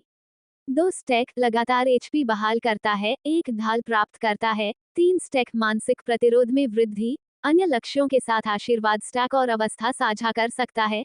4 स्टैक चंद्र आत्मा संरक्षण प्राप्त करता है, ऊर्जा की खपत मूल की केवल 1/4 होती है, और कौशल की शीतलता आधी हो जाती है। 2 उज्ज्वल चंद्र चक्र, स्वर्ग श्रेणी। बायू बीस्ट आकाश में एक चंद्र चक्र का आह्वान करता है, जो 10,000 वर्ग मीटर के क्षेत्र को प्रकाशित करता है। इस सीमा के भीतर अदृश्य लक्ष्यों और छाया में छिपे लक्ष्यों का पता बायू बीस्ट द्वारा लगाया जाएगा। 3 मून स्प्लेंडर रिबन, गहन श्रेणी। बायू बीस्ट चांदनी को एक सफेद रिबन में संघनित करता है, जिसे नियंत्रित किया जा सकता है और बायू बीस्ट की इच्छा के अनुसार दुश्मनों का गला घोंटने के लिए इस्तेमाल किया जा सकता है। 4 मून ब्लेड, गहन श्रेणी। 5 इल्यूजन मून डोमेन, स्वर्ग श्रेणी। बायू बीस्ट एक डोमेन का आह्वान करता है। डोमेन के भीतर लक्ष्य द्वारा उपयोग किए जाने वाले कौशल और उसकी जाति के आधार पर लक्ष्य का एक प्रेत उत्पन्न होता है, और यह बायू बीस्ट के साथ लक्ष्य पर हमला करता है। 6 ब्राइट मून पल, गहन श्रेणी। बायू बीस्ट चांदनी की शक्ति को संघनित करके ब्राइट मून पल बना सकता है, जो लक्ष्य की खपत ऊर्जा को तुरंत बहाल कर सकता है। ये वस्तु लंबे समय तक मौजूद रह सकती है और कुचलते ही प्रभावी हो जाती है। 7 बलिदान मंत्र गहन श्रेणी बलि शिला के समक्ष प्रार्थना करते हुए बाई युए पशु का बलिदान मंत्र उसके स्वयं के विकास और नीले चंद्रमा भेड़िए के बाई युए पशु में विकसित होने के लिए अत्यंत महत्वपूर्ण है। ये कौशल अन्य आत्मा पशुओं को सिखाया जा सकता है। विकास पथ अभी तक अनलॉक नहीं हुआ है। जब लुओ चेन को होश आया और उसकी आंखें साफ हुई, तो उसने बाई युए जानवर की जानकारी पढ़ना समाप्त किया। उसने आह भरी। बाई युए बीस्ट का विकास भव्य और चौंकाने वाला था, लेकिन उसके कौशल ऐसे दृश्य के लायक नहीं लग रहे थे, क्योंकि उसमें स्वर्ग स्तर या छद्म स्वर्ग स्तर का कौशल भी नहीं था। कौशल लुओ चेन की राय में केवल बाई यू और इल्यूजन मून डोमेन ही अच्छे कौशल थे। हालांकि इस भव्य तमाशे का कारण बाई युए नामक राक्षस नहीं प्रतीत होता था। इसके बजाय ये बलिदान स्तंभ के प्रकट होने के कारण हुआ। बलिदान स्तंभ कोई उपभोज्य वस्तु नहीं है। वास्तव में इसके साक्षी भाव में जितने अधिक बाई युए जीव विकसित होते हैं, उतनी ही इसकी शक्ति और कार्यक्षमता धीरे धीरे बढ़ती जाती है। इसके अलावा बाई युए बीस्ट के विकास के लिए केवल पर्याप्त बलिदानों की आवश्यकता होती है और इसे बलिदान मंत्र सीखे हुए या बलिदान मंत्र रखने वाले स्पिरिट बीस्ट की मदद से स्वतंत्र रूप से पूरा किया जा सकता है। इसलिए यह विसंगति बलि संबंधी शिलालेख के कारण प्रकट हुई और यह बाई युए जाति की समृद्धि के लिए भी महत्वपूर्ण होगी। लुओ चेन ने जब अपने विचारों को व्यवस्थित कर लिया, तो वह एक व्यंग्यात्मक मुस्कान देने से खुद को रोक नहीं पाया। बलि के स्तंभ के प्रकट होने का अन्य प्रजनकों द्वारा निश्चित रूप से विरोध किया जाएगा, क्योंकि प्रजनक की प्रतिष्ठित स्थिति की कुंजी आत्मा प्राणियों के विकास पथों में महारत हासिल करने में निहित है। यदि कोई अपने अनुबंधित स्पिरिट बीस्ट्स को तेजी से विकसित करना चाहता है, तो वह केवल एक ब्रीडर की मदद ले सकता है। अन्यथा स्पिरिट बीस्ट की विकास गति पर निर्भर करते हुए किंग रैंक स्पिरिट बीस्ट को विकसित करने में दशकों लग सकते हैं। जब बात यहाँ तक पहुँच गई, तो लू चेन के पास मुस्कुराकर सहने के अलावा कोई चारा नहीं था। हालांकि वह अभी भी कमजोर था, इसलिए उसने फिलहाल इस बात की घोषणा नहीं की। ये विकसित हुआ स्पिरिट बीस्ट काफी प्रभावशाली है। आप थोड़े परेशान क्यों दिख रहे हैं? लुओ चेन ने एक जानी पहचानी आवाज सुनी, पीछे मुड़ा और देखा कि एक सुंदर युवक उसके पीछे खड़ा है और उसे उत्सुकता से देख रहा है। किसी न किसी तरह लुओ चेन को हमेशा ऐसा लगता था कि यह युवक उसे जाना पहचाना सा लगता है। फिर लुओ चेन ने अपने चारों ओर के खालीपन को देखा और महसूस किया कि वह अब प्रतियोगिता स्थल पर नहीं है। लुओ चेन के मन में अचानक एक विचार आया और उसे याद आया कि उसे यह युवक जाना पहचाना क्यों लग रहा था। क्या वह उसके पिता का आदर्श राष्ट्रीय वरिष्ठ झुआंग शिंग नहीं था? तभी लू चेन को राहत मिली। एल्डर झुआंग जैसा बड़ा आदमी उसके जैसे मामूली आदमी के लिए मुश्किलें खड़ी नहीं करेगा, और लू चेन को यह अच्छी तरह से महसूस हो गया था कि उसकी ओर से कोई दुर्भावना नहीं थी। हालांकि उससे बात करने के तरीके को लेकर कुछ देर हिचकिचाने के बाद लुओ चेन को एहसास हुआ कि वह काफी देर से कहीं खोया हुआ था और उसने कुछ अजीब तरीके से कहा। क्विंगयांग शहर के लुओ चेन ने एल्डर जून का स्वागत किया। जून शेंग को इस बात पर आश्चर्य नहीं हुआ कि लुओ चेन ने उसकी पहचान कर ली और उसने मुस्कुराते हुए सिर हिलाया। क्या आपको उस बलि के शिलालेख की चिंता है? झुआंग शेंग का अनुभव और अवलोकन कौशल स्वाभाविक रूप से बहुत मजबूत था। वह तुरंत लुओ चेन की चिंताओं का सार समझ गया। लुओ चेन ने बेबसी से सिर हिलाया। संयोगवश उसके सामने खड़ा व्यक्ति अत्यंत शक्तिशाली था और शायद उसके पास कुछ अच्छे समाधान हो। लुओ चेन को उम्मीद भरी निगाहों से उसकी ओर देखते देख झुआंग शेंग ने अपने होठों को थोड़ा सा हिलाया और उसके चेहरे पर सौम्य भाव और भी स्पष्ट हो गया। इसके दो समाधान हैं। सबसे पहले, मैं आज प्रतियोगिता देखने वाले सभी लोगों की यादों को मिटाने और एक नई स्मृति स्थापित करने में आपकी मदद कर सकता हूँ, जिसमें इस आत्मा राक्षस या बलि के शिलालेख के बारे में जानकारी छिपाई जाएगी। दूसरा, आप मेरे शिष्य बन सकते हैं। मेरा मानना है कि मेरे नाम के प्रभाव से भले ही दूसरों की कोई राय हो, वे कुछ भी कहने की हिम्मत नहीं करेंगे। लुओ चेन ने चुपचाप अपने सामने खड़े झुआंग शेंग की ओर देखा और कुछ हिचकिचाहट के साथ कहा, मैं पहला विकल्प चुनता हूँ। झुआंग शेंग के होठों की मुस्कान थोड़ी और चौड़ी हो गई। लेकिन हमारा तो कोई रिश्ता ही नहीं है, मैं तुम्हारी मदद क्यों करूं? लुओ चेन का दिमाग सुन्न पड़ गया। क्या तुमने मुझे विकल्प नहीं दिया था? अंततः केवल एक ही विकल्प बचा था। दरअसल लुओ चेन शिष्य बनना ही नहीं चाहता था, क्योंकि उसके कई ऐसे रहस्य थे जिन्हें दूसरों के सामने प्रकट करना उचित नहीं था। गुरु शिष्य का रिश्ता अपेक्षाकृत घनिष्ठ होता है, परिवार की तरह, और हर समय रहस्य छिपाए रखना बहुत थका देने वाला होता। इसके अलावा अपनी दो क्षमताओं के बल पर सिस्टम की मदद के बिना भी लुओ चेन को विश्वास था कि वो भविष्य में बहुत अच्छी ऊंचाइयों तक पहुंच सकता है। हालांकि फिलहाल एक राजकीय वरिष्ठ के शिष्य बनने के निमंत्रण को ठुकरा देने के कारण ये कहना मुश्किल था कि उसका भविष्य में विकास होगा भी या नहीं। फिलहाल इन बड़े अधिकारियों की नज़र में वो महज एक मामूली व्यक्ति था। बहुत विचार करने के बाद लुओ चेन ने झुककर जून शेंग से कहा, छात्र लुओ चेन एल्डर जुआंग का शिष्य बनने के लिए इच्छुक है। जुआंग शेंग के चेहरे पर संतुष्टि का भाव आ गया। अच्छे शिष्य, क्योंकि तुम मेरे शिष्य हो इसलिए कुछ भी छिपाने की जरूरत नहीं है। अगर किसी को कोई समस्या हो तो बस उन्हें मुझसे मिलने के लिए कह देना। हालांकि उनका लहजा सौम्य था, लेकिन उनके दबंग व्यक्तित्व को छिपाया नहीं जा सका। अगर मैं खुद ये कहूं तो मुझे डर है कि कोई इस पर विश्वास नहीं करेगा। जुआंग शेंग ने अपना दाहिना हाथ उठाया और लुओ चेन के बगल में दो आकृतियां प्रकट हुईं। वे तांगसे और युआनशी थे, जो इस प्रतियोगिता के मुख्य परीक्षक और निर्णायक थे। वे दोनों, जो शुरू में लुओ चेन को न ढूंढ पाने को लेकर चिंतित थे, अचानक इस अजीब जगह पर प्रकट हुए और न केवल लुओ चेन को देखा बल्कि एक ऐसे व्यक्ति को भी देखा जिसे देखने की उन्हें उम्मीद नहीं थी। अब उन दोनों को लुओ चेन की परवाह नहीं थी और इसके बजाय उन्होंने आश्चर्य से जुआंग शेंग की ओर देखा और आदरपूर्वक कहा, प्रणाम गुरुजी। श्याओ से और श्याओ शी है ना। ये सुनकर कि जुआंग शेंग को अभी भी उनके नाम याद हैं, वे दोनों इतने उत्साहित हो गए कि कांपने लगे। लुओ चेन ने मन ही मन सोचा, क्या इतना उत्साहित होना वाकई जरूरी था। वे उम्र में बड़े थे, फिर भी अपने आदर्श को देखकर प्रशंसकों की तरह उत्साहित थे, बिल्कुल भी संयमित नहीं थे। जी हाँ, बिल्कुल भी संयमित नहीं थे। शिक्षक जी, क्या आपको कुछ व्यवस्था करनी है? जुआंग शेंग ने हाथ उठाकर लुओ चेन की ओर इशारा किया। यह मेरा नया शिष्य है। तुम दोनों में से कोई एक इसे राजधानी तक ले जाकर मुझसे मिलवाएगा। शिष्य युआनशी इतना आश्चर्यचकित हुआ कि उसकी जीभ लगभग कट गई। तांग से अपेक्षाकृत शांत था, हालांकि वह भी उतना ही हैरान और उत्साहित था। उसने कहा, शिक्षक, लुओ चेन की आगामी प्रतियोगिता के बारे में क्या? इसे रद्द कर दीजिए, वह पहले ही सीधे फाइनल में पहुंच चुका है। स्पष्ट रूप से तांग से जून शेंग के फैसलों पर सवाल नहीं उठाएगा, और उसे इसमें कोई संदेह नहीं था कि जून शेंग लुओ चेन को सीधे फाइनल में पहुंचाने की व्यवस्था कर सकता है। जी हाँ, शिक्षक जी। लुओ चेन की आंखें थोड़ी चकित थीं। क्या जान पहचान होने का एहसास ऐसा ही होता है? शिक्षक जी, लियुगुआंग शहर में मेरा कुछ काम अधूरा रह गया है और राजधानी जाने से पहले मुझे कुछ और दिनों की आवश्यकता है। जुआंग शेंग ने ज्यादा भावनाएं नहीं दिखाईं, लेकिन युआनशी और तांगसे ने निराशा भरे भाव से उसकी ओर देखा। कोई बात नहीं, फिर भी किसी भी अप्रत्याशित घटना से बचने के लिए यथासंभव शीघ्रता से काम करने का प्रयास करें। का युए गुप्त क्षेत्र में कुछ असामान्य गतिविधि होनी चाहिए।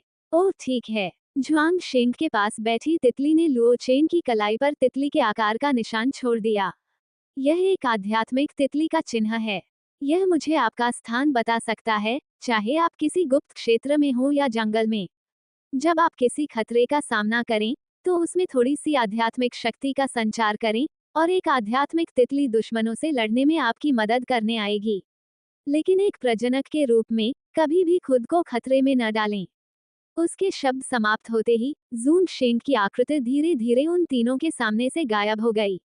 काफी देर बाद तांग से और युआनशी को आखिरकार होश आया और वे बेहद ईर्ष्या भरी निगाहों से लुओ चेन को देखने लगे। उनकी निगाहों से लुओ चेन की रीढ़ की हड्डी में सिहरन दौड़ गई और वह केवल उत्सुकता से पूछ सका, क्या तुम दोनों भी उन्हें शिक्षक कहकर नहीं बुलाते? मुझे इस तरह क्यों देख रहे हो? युआनशी ने गहरी आह भरी, उनकी आवाज में कुछ उदासी थी। यह एक जैसा कैसे हो सकता है? हमने शिक्षक की कुछ ही कक्षाओं में भाग लिया था और उनके पढ़ाने के समय से ही उसी पते का उपयोग करते रहे, क्योंकि उन्होंने स्पष्ट रूप से मना नहीं किया था। आपकी स्थिति एक प्रत्यक्ष शिष्य की है, जो मार्गदर्शन प्राप्त करने के लिए लंबे समय तक गुरु का अनुसरण कर सकता है, और आप अपने द्वारा किए जाने वाले किसी भी कार्य के लिए गुरु के नाम का उपयोग कर सकते हैं। जब आप बाहर जाते हैं तो कौन आपका सम्मान नहीं करेगा? मैं समझ गया। ठीक है, तो फिर लुओ चेन को थोड़ी असहजता महसूस हुई। तुमने अभी राजधानी जाने में देरी क्यों की? अगर गुरुजी कुछ दिनों में अपना मन बदल ले तो क्या होगा? युआन शी को सचमुच समझ नहीं आ रहा था कि राजधानी जाकर शिष्य बनने से ज्यादा महत्वपूर्ण और क्या हो सकता है। मैंने एक दोस्त से वादा किया था कि मैं उसे कुछ स्पिरिट बीस्ट्स को विकसित करने में मदद करूंगी। 3 दिन रुकिए, अगर कुछ भी अप्रत्याशित होता है तो इसके लिए मैं ही पूरी तरह जिम्मेदार होऊंगा। युआन शी को लुओ चेन की खुद की तुलना में उसके राजधानी जाने की अधिक चिंता प्रतीत हो रही थी। युआन शी की तुलना में तांगसे की निगाहें अधिक गंभीर थीं। उन्होंने युआन शी से कहा, तुम वापस जाओ और प्रतियोगिता पर नजर रखो। मुझे काय युए गुप्त क्षेत्र में हो रही असामान्य गतिविधियों के बारे में नगर प्रमुख को रिपोर्ट करना है। उद्धरण चिन्ह। इस बात का जिक्र होते ही युआन शी का चेहरा भी गंभीर हो गया। ठीक है, जल्दी जाओ। काय युए सीक्रेट रियल्म, क्या ये वही सीक्रेट रियल्म नहीं है जहां एज और मून वुल्फ का जन्म हुआ था? इसका मेरे बाय युए बीस्ट के विकास से कोई संबंध नहीं होना चाहिए, है ना? मैं मायावी दुनिया में विकसित हुआ हूँ, वास्तविक दुनिया में नहीं, और यह बाय युए जानवर वास्तव में वास्तविक नहीं है। इसका मुझसे कोई लेना देना नहीं होना चाहिए। फिलहाल तो यह महज एक संयोग ही हो सकता है। लुओ चेन अंततः इल्यूजन वर्ल्ड प्रतियोगिता स्थल पर वापस नहीं लौटे और उनका नाम लीडरबोर्ड से सीधे हटा दिया गया। मुख्य परीक्षक तांग से अनुपस्थित थे, इसलिए युआन शी ने स्पष्टीकरण दिया। उन्होंने बताया कि व्यक्तिगत कारणों से लुओ चेन आगामी प्रतियोगिताओं में भाग नहीं लेंगे। हालांकि पैनी नजर रखने वाला कोई भी व्यक्ति यह बता सकता था कि कुछ बहुत गलत था। इल्यूजन वर्ल्ड की बुलेट स्क्रीन पर धांधली जैसी टिप्पणियां भी दिखाई दे रही थीं। लेकिन महज एक सेकंड में ये टिप्पणियां तुरंत ब्लॉक कर दी गईं। इनमें से अधिकतर टिप्पणियां किंगयांग शहर के दर्शकों की थीं। उनके शहर से एक प्रतिभाशाली पशुपालक सामने आया था और अब प्रतियोगिता के आधे रास्ते में उन्हें बताया गया कि उसने प्रतियोगिता से नाम वापस ले लिया है। अगर यह सब धांधली नहीं होती तो कौन इस पर विश्वास करता? दर्शक दीर्घा में लुओ यांग और बानमो पहले से ही गुस्से से आग बबूला थे।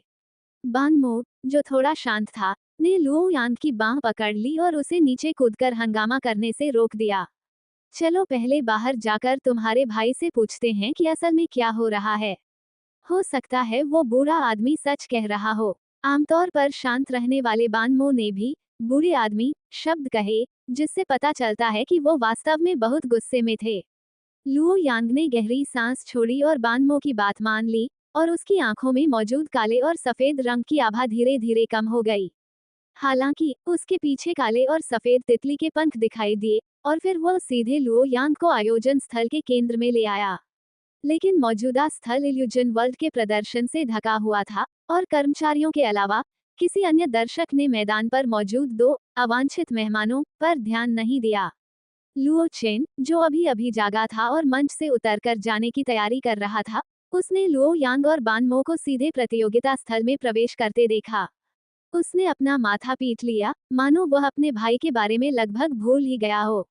अगर उसने उसे यह बात नहीं समझाई, तो वह प्रतियोगिता स्थल पर निश्चित रूप से बहुत बड़ा हंगामा खड़ा कर देगा।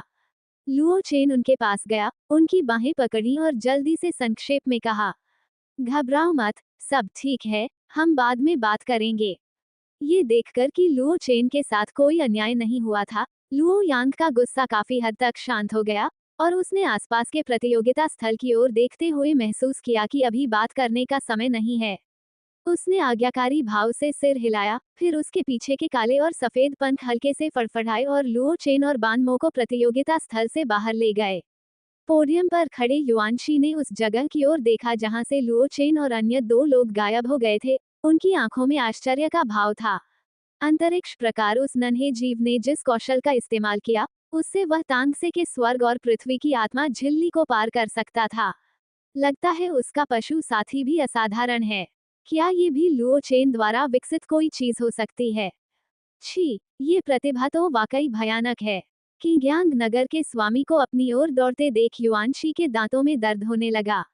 इस आदमी को बेवकूफ बनाना आसान था, लेकिन उसकी बहन को नहीं। इंटरनेट पर बढ़ती निंदा के साथ साथ युआनशी को इस मामले को संभालने के लिए रुकने पर गहरा अफसोस हुआ। वह स्थिति का जायजा लेने के लिए काय युए गुप्त क्षेत्र में जाना चाहता था। प्रतियोगी लुओ चेन को उनके उत्कृष्ट प्रदर्शन के कारण अपर सिटी के एक प्रतिष्ठित व्यक्ति द्वारा चुना गया है और वे अपर सिटी जा रहे हैं। इसलिए लियुगुआंग शहर में उनकी प्रतियोगिता यात्रा यहीं समाप्त होती है। युआन शी के पास और अधिक जानकारी प्रकट करने के अलावा कोई विकल्प नहीं था, लेकिन उन्होंने यह नहीं बताया कि यह प्रमुख व्यक्ति कौन था।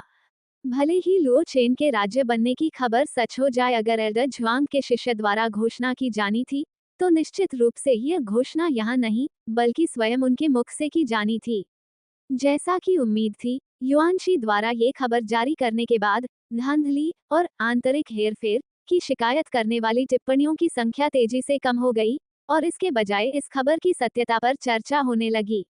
हालांकि कई दर्शकों ने इस खबर को स्वीकार कर लिया, क्योंकि इन तीनों मैचों में लुओ चेन का प्रदर्शन सभी के लिए स्पष्ट था, खासकर तीसरे मैच में। भले ही उसके द्वारा विकसित किए गए बीस्ट कंपेनियन की घोषणा अभी तक नहीं की गई थी, लेकिन उन प्रदर्शनों की श्रृंखला से यह स्पष्ट हो गया था कि अंत में जो बीस्ट कंपेनियन सामने आएगा वह निश्चित रूप से कमजोर नहीं होगा। चंद्र पूजा करने वाले राक्षस के बारे में खबर छिपाने की कोई आवश्यकता नहीं थी।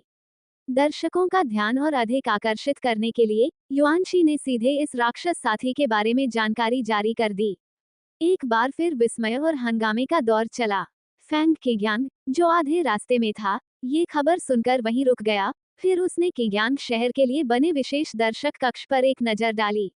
उसने देखा कि लुओ यांग और बानमो पहले ही जा चुके थे, लेकिन वह रुका नहीं, बल्कि लगातार पोडियम की ओर चलता रहा।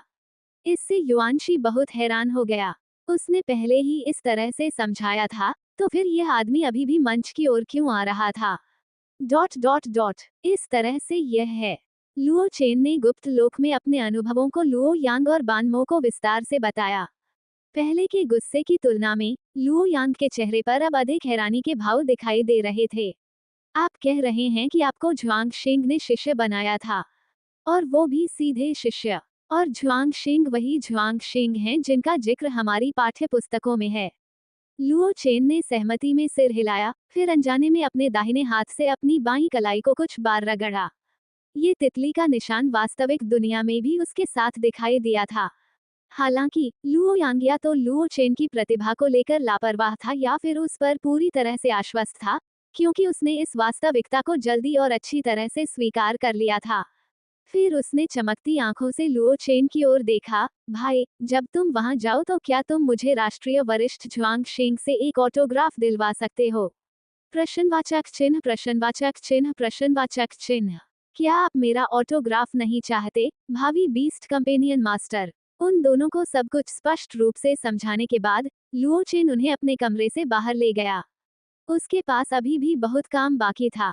उस बूढ़े युआन शी ने कहा था कि उसके पास सिर्फ 3 दिन हैं, और उसके काम करने के तरीके को देखते हुए हो सकता है कि 3 दिन पूरे होते ही वह उसे बांधकर राजधानी ले जाए। लेकिन उसके मिशन का क्या होगा? अगर वह प्रतियोगिता में भाग नहीं ले पाता, तो क्या शाखा स्टोर खोलने का उसका मिशन बर्बाद नहीं हो जाएगा? सिस्टम की कुछ हद तक नाराजगी भरी आवाज लुओ चेन के दिमाग में गूंज उठी। मेजबान, आखिरकार आपको मिशन याद आ ही गया। हे, यह अचानक हुई घटना थी, इसलिए स्वाभाविक है कि मुझे तुरंत याद नहीं आया। लुओ चेन ने कमजोर आवाज में अपना बचाव किया। लुओ चेन को एक धीमी, लगभग सुनाई न देने वाली आह सुनाई दी। सिस्टम मिशन बदल गया है। होस्ट, कृपया नया सिस्टम मिशन जांचें। सीरीज मिशन, लियुगुआंग शहर की चैंपियनशिप जीतना प्रजनक प्रतियोगिता अब बदलकर यह हो गया है। हुआगुओ में एक प्रमुख व्यक्ति की मान्यता प्राप्त करें और स्वेच्छा से शिष्य के रूप में स्वीकार किए जाएं। पूर्ण पुरस्कार, चेन्यांग पेट स्टो का लेवल 2 में अपग्रेड, 2000 अंक। स्टो मैनेजर का रैंक किंग रैंक 9 स्टार तक पहुंचता है, पुरस्कार प्राप्त किया जा सकता है। लेवल 2 स्टो के गार्जियन बीस्ट कंपेनियन का रैंक किंग रैंक 9 स्टॉस तक बहाल हो जाता है। एक नया गार्जियन बीस्ट कंपेनियन जोड़ा जाता है, और पालतू जानवरों की दुकान की एक शाखा खोलने की अनुमति सक्रिय हो जाती है, पुरस्कार प्राप्त किया जा सकता है। राजधानी में शाखा स्टोर बाद में खोला जा सकता है, लेकिन अन्य पुरस्कारों का दावा अभी किया जा सकता है। इस बार पुरस्कार समारोह पहले से कहीं अधिक गंभीर था। एक लंबी अंतरिक्षीय दरार से 1 मीटर लंबा, नीले पंखों वाला एक आध्यात्मिक पक्षी उड़कर बाहर आया। यह अपनी पीठ पर 2 पत्थर लिए हुए था। एक पत्थर चौकोर था और उससे सुनहरी सफेद आध्यात्मिक रोशनी निकल रही थी, जबकि दूसरा पत्थर खुरदरा और असमान सतह वाला था, लेकिन सामान्यतः अंडाकार आकार का था। लुओ चेन ने नीले पक्षी की पीठ से दोनों पत्थर लिए और धीरे से पूछा, क्या आप दूसरे गार्जियन बीस्ट कंपेनियन हैं? नीला पक्षी ने लुओ चेन को अजीब नजरों से देखा, फिर अपना सिर हिलाया और वापस स्थानिक दरार में उड़ गया। अपने सामने धीरे धीरे बंद होती दरार को देखकर लुओ चेन का चेहरा थोड़ा अजीब सा हो गया। उसने मन ही मन सिस्टम से पूछा, ये दो पत्थर क्या हैं? सुनहरे सफेद रंग वाले को गोल्डन सन हेवनली जेड कहा जाता है। ये बिना किसी दुष्प्रभाव के अस्थायी रूप से आपका और आपके दो पशु साथियों का रैंक बढ़ाकर राजा रैंक 9 सितारा तक पहुंचा सकता है। इसके इस्तेमाल का तरीका बहुत सरल है। बस इसे शारीरिक रूप से छुएं, फिर अपनी मानसिक शक्ति का विस्तार करें और धीरे धीरे इसे परिष्कृत करें। सिस्टम का परिचय सुनते ही लुओ चेन की आंखें और भी चमक उठीं। ये वाकई एक बढ़िया चीज थी। सिस्टम के मिशन पर उसकी इतनी लगन का कारण राजा रैंक 9 सितारा तक पहुंचने का यह इनाम था। लुओ चेन ने तुरंत अपग्रेड करने की इच्छा को दबाया, फिर दूसरे कुछ हद तक बदसूरत पत्थर को देखा और पूछा, और इसका क्या? Dot dot dot. सिस्टम में कुछ समय के लिए दुर्लभ विराम आया। ये पत्थर नहीं है, यह एक अंडा है। नहीं, एक पालतू अंडा है, जो आपके दूसरे स्टो के लिए गार्जियन बीस्ट कंपेनियन है। अरे, एक पालतू अंडा! लुओ चेन भी चौंक गया। उसने तुरंत अपनी सत्य दृष्टि का उपयोग करके इसकी जांच की। अपनी खुरदरी और अनियमित सतह के साथ, ये सचमुच एक पालतू अंडा था। जाति, वुडबोन ड्रैगन गर्भाशय में। रैंक, प्रकार, अवस्था, ऊष्मायन, कौशल, कौशल, ये जानी पहचानी भावना, प्रश्नों के चिन्हों की यह जानी पहचानी श्रृंखला। लुओ चेन को अब इसकी चिंता नहीं थी। अगर यह बदसूरत है, तो कोई बात नहीं। इसे आध्यात्मिक वस्तुओं का स्वयं को छुपाना कहते हैं, जो ये दर्शाता है कि जो पशु साथी पैदा होगा वह बहुत शक्तिशाली होगा। बीस्ट कंपेनियन अंडे को सावधानीपूर्वक रखते हुए लुओ चेन ने उन दो छोटे बच्चों को बुलाया जो लंबे समय से बीस्ट कंपेनियन स्पेस में थे। 3 पूंछ वाली बिल्ली कमरे में उत्साह से इधर उधर दौड़ रही थी, जबकि उल्टी होती समुद्री बादल वेल कहीं अधिक शांत दिखाई दे रही थी। या शायद उसका शरीर बहुत बड़ा था, कमरा इतना बड़ा होने के बावजूद भी उसे बहुत तंग महसूस हो रहा था। लुओ चेन के पास ओवरटर्निंग सी क्लाउड वेल को वापस बीस्ट कंपेनियन स्पेस में रखने के अलावा कोई विकल्प नहीं था, और उसके साथ बाहर केवल वह छोटा सा रोएंदार जीव ही रह गया। वैसे भी, ये सब उसके द्वारा स्वयं गोल्डन सन हेवनली जेड को अवशोषित करने के बारे में था, इसलिए इससे कोई फर्क नहीं पड़ता था कि यह बीस्ट कंपेनियन स्पेस में था या बाहर। धीरे से अपनी हथेली को गोल्डन सन हेवनली जेड की सतह पर रखते ही लुओ चेन की हथेली में एक गर्म अनुभूति हुई, जैसे सर्दियों में गर्म धूप का एहसास होता है। फिर अपनी मानसिक शक्ति से संपर्क स्थापित करने के बाद भीतर की विशाल ऊर्जा पिघलती हुई प्रतीत हुई, और धीरे धीरे उसकी हथेली के माध्यम से एक चैनल के रूप में उसके शरीर में प्रवाहित होने लगी। लुओ चेन का शरीर लंबे समय से प्यासी सूखी घास और मुरझाई हुई लकड़ी की तरह इस ऊर्जा को बेताब होकर अवशोषित कर रहा था। शुद्ध और उच्च श्रेणी की ऊर्जा लगातार लुओ चेन के शरीर को रूपांतरित और मजबूत करती रही, और उससे भी अधिक ऊर्जा उसके दिमाग में प्रवाहित होकर बीस्ट कंपेनियन स्पेस में प्रवेश कर गई। और उस अनुबंध के माध्यम से यह उन दोनों छोटे बच्चों तक पहुंच गया। इस शुद्ध ऊर्जा के प्रभाव से दोनों छोटे बच्चों के शरीर और रूप की आभा लगातार बढ़ती गई, और यहाँ तक कि उनका रूप भी तेजी से बदल गया। मानसिक जगत में बीस्ट कंपेनियन का स्थान लगातार विस्तारित होता गया, और नन्हे ओवरटर्निंग सी क्लाउड वेल का शरीर ज्यामितीय रूप से बढ़ता गया। इसकी लंबाई कुछ मीटर से बढ़कर 100 मीटर, 300 मीटर और 1000 मीटर हो गई। बाहरी दुनिया में उस नन्हे से रोएंदार जीव का शरीर केवल थोड़ा सा ही बढ़ा। वो वहीं बैठा रहा, लगभग लुओ चेन के बराबर ऊंचाई का। लुओ चेन की ऊंचाई 1.8 मीटर बताई जाती है, लेकिन धीरे धीरे इसके पिछले हिस्से से एक चौथी पूंछ निकल आई, जिसका रंग धूसर और सफेद के बीच का था। जैसा कि उम्मीद थी, विकास के लिए आवश्यक समय बहुत कम था। अपनी बढ़ती मानसिक शक्ति और श्रेष्ठ शारीरिक क्षमता को महसूस करते हुए लुओ चेन की आंखों में खुशी झलक रही थी। लुओ चेन ने भी उस नन्हे से प्यारे से जीव के रूप में आए बदलावों को ध्यान से देखा। जाति, 4 पूंछ वाला बिल्ली राजा। रैंक, राजा रैंक 9 सितारे। प्रकार, मौलिक प्रकार, मानसिक प्रकार, अंतरिक्ष प्रकार।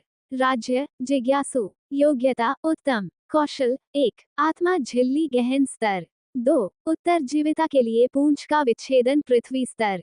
3, मानसिक पूंछ पृथ्वी स्तर। 4, मायावी पूंछ पृथ्वी स्तर। 5. मौलिक पूंछ पृथ्वी स्तर। 6. अंतरिक्ष पूंछ पृथ्वी स्तर। 4 पूंछ वाले बिल्ली राजा की चौथी पूंछ। ये पूंछ स्थानिक शक्ति को नियंत्रित कर सकती है, न केवल अंतरिक्ष को फाड़कर एक अस्थायी रूप से स्थिर स्थानिक मार्ग बना सकती है, बल्कि लक्ष्यों को काटने के लिए अंतरिक्ष ब्लेड भी चला सकती है। 7. चपलता पीला स्तर। 8. Spirit burst profound tier. 9 आत्माओं का शरीर पृथ्वी स्तर। विकास पथ अभी तक अनलॉक नहीं हुआ है। यह एक अलग प्रकार का टेल एट्रीब्यूट था, जो न केवल एक स्किल जोड़ता था बल्कि एक अतिरिक्त जीवन भी प्रदान करता था। लुओ चेन ने अपनी चेतना को अपने बीस्ट मास्टर स्पेस में लीन कर लिया ताकि वह लिटिल वन का अवलोकन कर सके, जिसकी लंबाई अब 1000 मीटर हो चुकी थी। आकार, ऊर्जा स्तर और आभा में उल्लेखनीय वृद्धि के अलावा लुओ चेन ने छोटे बच्चे के लिए किसी भी नए कौशल के प्रकट होने पर ध्यान नहीं दिया। इसके अलावा लिटिल हेयरबॉल और लिटिल वन दोनों के विकास पथ को अनलॉक के रूप में प्रदर्शित किया गया था। लुओ चेन पहली बार 9 स्टार किंग रैंक तक पहुंचा था और उसे इसका कारण नहीं पता था। ऐसा लग रहा था कि इस समय किसी मार्गदर्शक का होना बहुत जरूरी था। उन्हें छोटे बच्चे को गुना भी जल्दी से सिखाना था। कौशल, अन्यथा ये शहर में प्रकट नहीं हो पाएगा। उसने इन दोनों बिंदुओं को अपनी अनुसूची में लिख लिया और आगामी कार्यों के लिए इन्हें प्राथमिकता के रूप में चिन्हित किया। फिर लुओ चेन ने अपने दूसरे दुकान रक्षक जानवर, लकड़ी प्रकार के बार्ड ड्रैगन के अंडे को बाहर निकाला। इसके अंडे से बच्चे निकलने के लिए क्या क्या आवश्यकताएं हैं? बस इसे कुछ ऊर्जा पत्थर दे दो। यह कोई सामान्य जीव का जन्म नहीं है जिसके लिए तुम्हारी साधना की आवश्यकता हो। अगर होती, तो ये दुकान की रखवाली करने वाला जीव कैसे हो सकता था? सिस्टम का जवाब सुनकर लुओ चेन ने 3 ऊर्जा पत्थर निकाले। जैसे ही वह उन्हें जानवर के अंडे के पास रखने वाला था, सिस्टम ने फिर से बोलकर उसे रोक दिया। क्या आप वाकई इसे यहीं सेने का मन बना रहे हैं? इसका आकार थोड़ा बड़ा है। लुओ चेन ने कमरे को देखा, जो केवल कुछ दर्जन मीटर लंबा था, और चुपचाप ऊर्जा पत्थरों को वापस रख दिया। अपना सामान जल्दी से पैक करने के बाद उसने फेंग किंगयांग, लुओ यांग और बानमो को संदेश भेजा, जिसमें उसने किंगयांग शहर लौटने की सूचना दी। अंधेरी रात का फायदा उठाते हुए लुओ चेन ने अपने नीले धुएं वाले बादल सारस को टेलीपोर्टेशन सरनी की ओर ले जाने का आदेश दिया। आकाश में 9 चंद्रमा थे, जिनमें से प्रत्येक का रंग अलग अलग था। लाल, नारंगी, पीला, हरा, नीला, इंडिगो, बैंगनी, सफेद और काला, 9 रंगों के चंद्रमा घोर अंधेरे आकाश में लटके हुए थे। वास्तव में घोर अंधेरा होने के कारण चंद्रमा आकाश में आसानी से दिखाई नहीं दे रहा था। केवल दूसरी चांदनी की रोशनी में ही रात के आकाश में उसकी धुंधली आकृति देखी जा सकी। हालांकि इस समय का योए गुप्त क्षेत्र में शांति नहीं थी। सभी चंद्रमाओं के केंद्र में विभिन्न दिव्य और असामान्य जीवों की आकृतियां दिखाई देने लगीं। फिर गुप्त लोक की कोमल, रंगीन रोशनी से प्रकाशित जानवर भी उत्तेजित हो गए। विभिन्न रंगों के चंद्रमाओं से प्रकाश के स्तंभ गुप्त लोक के विभिन्न भागों पर चमकने लगे।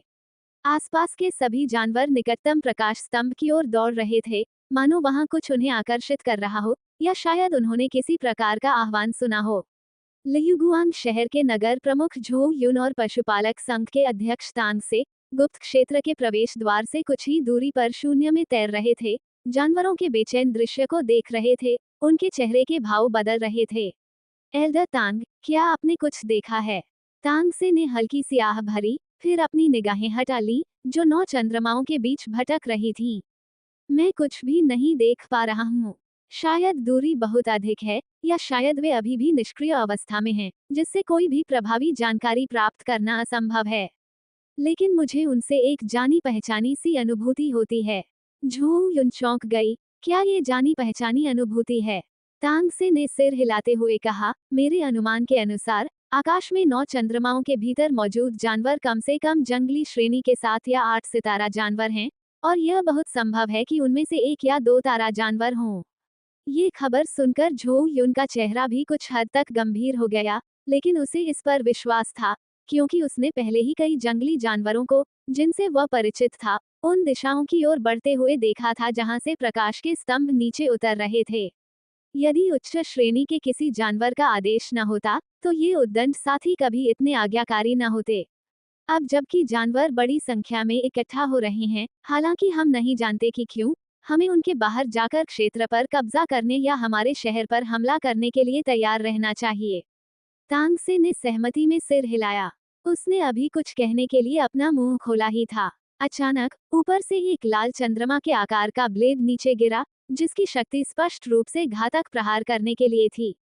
हालांकि वो एक ब्रीडर था, लेकिन जिस जानवर से उसने अनुबंध किया था, वह गुप्त क्षेत्र में प्रवेश करने के बाद से ही संभावित खतरों पर लगातार नजर रख रहा था। तांग से के सिर के ऊपर 10 मीटर से अधिक लंबी एक स्थानिक दरार खुल गई, और फिर उसके पैरों के नीचे एक और स्थानिक दरार खुल गई। इसके बाद लाल चंद्रमा की तलवार उसके पैरों के नीचे से जमीन पर जा गिरी। टकराना। जमीन पर 10 मीटर से भी अधिक चौड़ी एक विशाल दरार दिखाई दी। इससे भी कहीं अधिक भयावह इसकी अथाह गहराई थी, जो स्पष्ट रूप से दर्शाती थी कि चंद्रमा के उस शक्तिशाली प्रहार का कितना गहरा प्रभाव था। हमले से बच निकलने के बाद तांग से की निगाहें उस जानवर पर टिक गईं जो अचानक उसके सामने प्रकट हुआ था। यह एक ऐसा दैत्य था जो भेड़िए और लोमड़ी दोनों से मिलता जुलता था। इसके सारे बाल एक समान लाल थे, लेकिन शरीर के अलग अलग हिस्सों में लाल रंग की छटा अलग अलग थी, जिससे ये बेहद आकर्षक लग रहा था, ठीक वैसे ही जैसे इसके मालिक की वर्तमान उत्तेजक निगाहें थीं। उसके शरीर के चारों ओर 1 दर्जन से अधिक लाल चंद्रमा के आकार के ब्लेड लगातार घूम रहे थे, और संभवतः उन्हीं में से किसी एक ने अभी अभी हमला किया था। मनुष्यों, इन्हें पकड़ो और इन्हें भेंट चढ़ाओ। जंगली श्रेणी के जानवर आमतौर पर मानव भाषा बोल सकते थे, इसलिए तांग से और झू युन ने कोई आश्चर्य नहीं दिखाया। लाल चंद्रमा चक्रम जानवर। तांग से के पीछे से एक विशालकाय अंतरिक्ष विदारक पक्षी निकला और उसके हाथ में हरे रंग का राजदंड प्रकट हुआ। फिर राजदंड से एक गहरा हरा प्रकाश निकला, जो एक मोटी हरे रंग की गोलाकार ढाल में परिवर्तित हो गया, जिसने उसे और झू युन को सुरक्षा प्रदान की।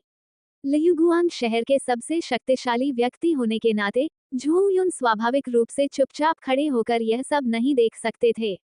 उसके पीछे आग और पत्थर से बनी एक विशालकाय आकृति दिखाई दी, जो 100 मीटर ऊंची थी और जिसके शरीर के चारों ओर ऊष्मा तरंगों की परतें उठ रही थीं। आसपास की नमी तेजी से वाष्पित हो गई। इसके बाद प्रकट हुए अंतरिक्ष विदारक पक्षी और लावा ज्वाला दानव ने हमलावर जानवर को देखा और निर्दयता से अपना आक्रमण शुरू कर दिया। इसे जल्दी खत्म करो, लड़ाई को लंबा मत खींचो। ये सुनकर तांग से ने सिर हिलाया। अगर वे बहुत देर तक रुकते रहे, तो वे दूसरे स्थानों से जंगली जानवरों को आकर्षित कर सकते थे, और वे दोनों मिलकर पूरे गुप्त क्षेत्र का सामना नहीं कर सकते थे। Magma ground burst. Magma flame demon दहाड़ा। फिर रेड मून चक्रम बीस्ट के नीचे की जमीन से लावा की आग का एक स्तंभ आकाश की ओर फूट पड़ा, मानो कोई लंबे समय से निष्क्रिय ज्वालामुखी अचानक फट गया हो। लाल चंद्रमा चक्रम दानव के चारों ओर उड़ने वाले चक्रम एक के बाद एक तांग से और झू युन की ओर बढ़े, लेकिन दानव स्वयं आकाश में लाल चंद्रमा से उतरने वाले प्रकाश के एक स्तंभ से घिरा हुआ था। हालांकि लावा का विस्फोट भयंकर रूप से हुआ, लेकिन प्रकाश स्तंभ के बाहर वह पूरी तरह से अवरुद्ध हो गया, जिससे कोई नुकसान नहीं हुआ। फिर कई शक्तिशाली आभाएं तेजी से पास आ रही थीं। अपना वार चूक जाने के कारण तांग से समझ गया कि वे लड़ाई को लंबा नहीं खींच सकते। उसने हल्के से अपने राजदंड को छुआ, और फिर उसके और झू युन के चारों ओर एक हरा प्रभामंडल प्रकट हुआ। पीछे हटना। झू युन की भौहें थोड़ी सिकुड़ गईं। वो ये भी जानता था कि अभी लड़ने का सही समय नहीं है, इसलिए वह तांग से के पीछे पीछे गुप्त लोक के प्रवेश द्वार की ओर भागा और एक एक करके गुप्त लोक से बाहर निकल गया। गुप्त क्षेत्र छोड़ने के बाद झू युन वहां नहीं रुका, बल्कि संभावित राक्षसी लहर से निपटने की व्यवस्था करने के लिए शहर वापस चला गया। इस दौरान लियुगुआंग शहर में शांति नहीं रहेगी, लेकिन अगर वे इस संकट से पार पा लेते हैं, तो ये शहर के विकास के लिए भी अच्छा होगा। शायद नए वाइल्ड रैंक बीस्ट मास्टर उभर कर सामने आएंगे। किंगयांग शहर, चेन्यांग पालतू पशु की दुकान, पत्थर की आत्मा का गुप्त क्षेत्र। लुओ चेन ने तीनों ऊर्जा पत्थरों को जानवर के अंडे के पास रख दिया और देखा कि वह पत्थर के भीतर की सारी ऊर्जा को पूरी तरह से सोख रहा है। कुछ ही समय बाद गड्ढों से भरा अंडे का छिलका एक जोरदार आवाज के साथ चकनाचूर हो गया, और उसके भीतर से एक पतली आकृति निकली और पल भर में गायब हो गई। लुओ चेन ने जमीन पर बिखरे टुकड़ों को देखा, उसका चेहरा थोड़ा अवाक था। आखिर अभी अभी कौन सी चीज अचानक बाहर निकली थी? क्या दुकान की रखवाली करने वाला ये दूसरा जानवर भी रंगीन ध्वनि आत्मा फिंच की तरह ही सनकी हो सकता है? दुकान के रखवाले जानवर, आपको दुकान प्रबंधक से 300 मीटर से अधिक दूर नहीं रहना चाहिए। जैसे ही लुओ चेन ने बोलना समाप्त किया, न केवल वह दुबली पतली आकृति उसके बगल में प्रकट हुई, बल्कि रंगीन ध्वनि आत्मा चिड़िया, जो अभी अभी दुकान में लौटी थी और अभी तक दिखाई नहीं दी थी, वह भी उसके बगल में प्रकट हो गई। हालांकि उसके अचंभित चेहरे को देखकर ऐसा लग रहा था कि वह लुओ चेन से भी ज्यादा हैरान था। लुओ चेन ने इसे नजरअंदाज कर दिया और सबसे पहले उस दुबली पतली आकृति को देखा। इसका शरीर लंबा और पतला था, जिस पर छोटे छोटे शल्क थे। इसके चौड़े सिर पर दो लंबे लकड़ी के सींग उगे हुए थे, जो घोड़े के सिर जैसा दिखता था, लेकिन इसके दांत कहीं अधिक नुकीले थे। ये पौराणिक कथाओं में वर्णित अजगर से काफी मिलता जुलता था, लेकिन इसमें पंजे नहीं थे। इसका रंग चमकीला हरा था और ये देखने में काफी स्वस्थ लग रहा था। जाति, लकड़ी प्रकार का bard dragon. Rank, king beast 9 stars. प्रकार, लकड़ी का प्रकार, जीवन का प्रकार। राज्य, स्वतंत्रता की लालसा। योग्यता, उत्तम। कौशल, 1। असंख्य लकड़ी का प्रसार पृथ्वी श्रेणी, जहां लकड़ी प्रकार का बार्ड ड्रैगन रहता है, वहां पौधे प्रकार के जानवर तेजी से बढ़ते या विकसित होते हैं, और उस क्षेत्र में लकड़ी प्रकार से संबंधित कौशल को तोड़ने की संभावना बढ़ जाती है। 2। Ironwood blossom profound grade would type flood dragon would type पौधों को जबरदस्ती बड़ी मात्रा में ऊर्जा खर्च करके खिलने के लिए मजबूर करता है और लक्ष्य को कमजोर अवस्था में डाल देता है। 3। फूलों की वर्षा पृथ्वी श्रेणी, लकड़ी प्रकार का बार्ड ड्रैगन लक्षित क्षेत्र में फूलों की वर्षा करता है। जिन लक्ष्यों को फूलों की पंखुड़ियां प्राप्त होती हैं, उनकी चोटें लगातार ठीक होती रहती हैं। 4। जीवाश्म लकड़ी रूपांतरण अत्यंत उन्नत स्तर, लकड़ी प्रकार का बार्ड ड्रैगन स्वयं को लकड़ी प्रकार के पौधे के रूप में रूपांतरित कर लेता है। इस अवस्था में इसकी पुनर्प्राप्ति क्षमता में अत्यधिक वृद्धि होती है।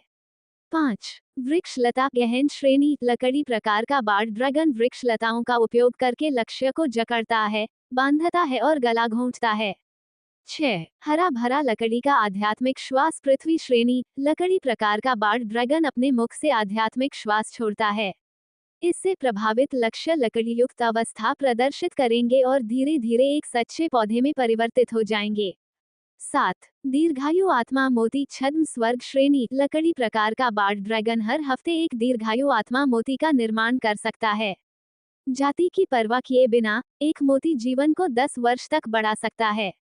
जैसे जैसे खपत बढ़ती है, विस्तारित जीवन के वर्ष धीरे धीरे कम होते जाएंगे जब तक कि इसका कोई प्रभाव न रह जाए। लुओ चेन ने इस वुड टाइप फ्लड ड्रैगन के कौशल विवरणों को देखा, और केवल मायरीड वुड प्रोलिफरेशन और लॉन्गेविटी स्पिरिट पल ही ऐसे कौशल थे जिनमें उसकी रुचि थी।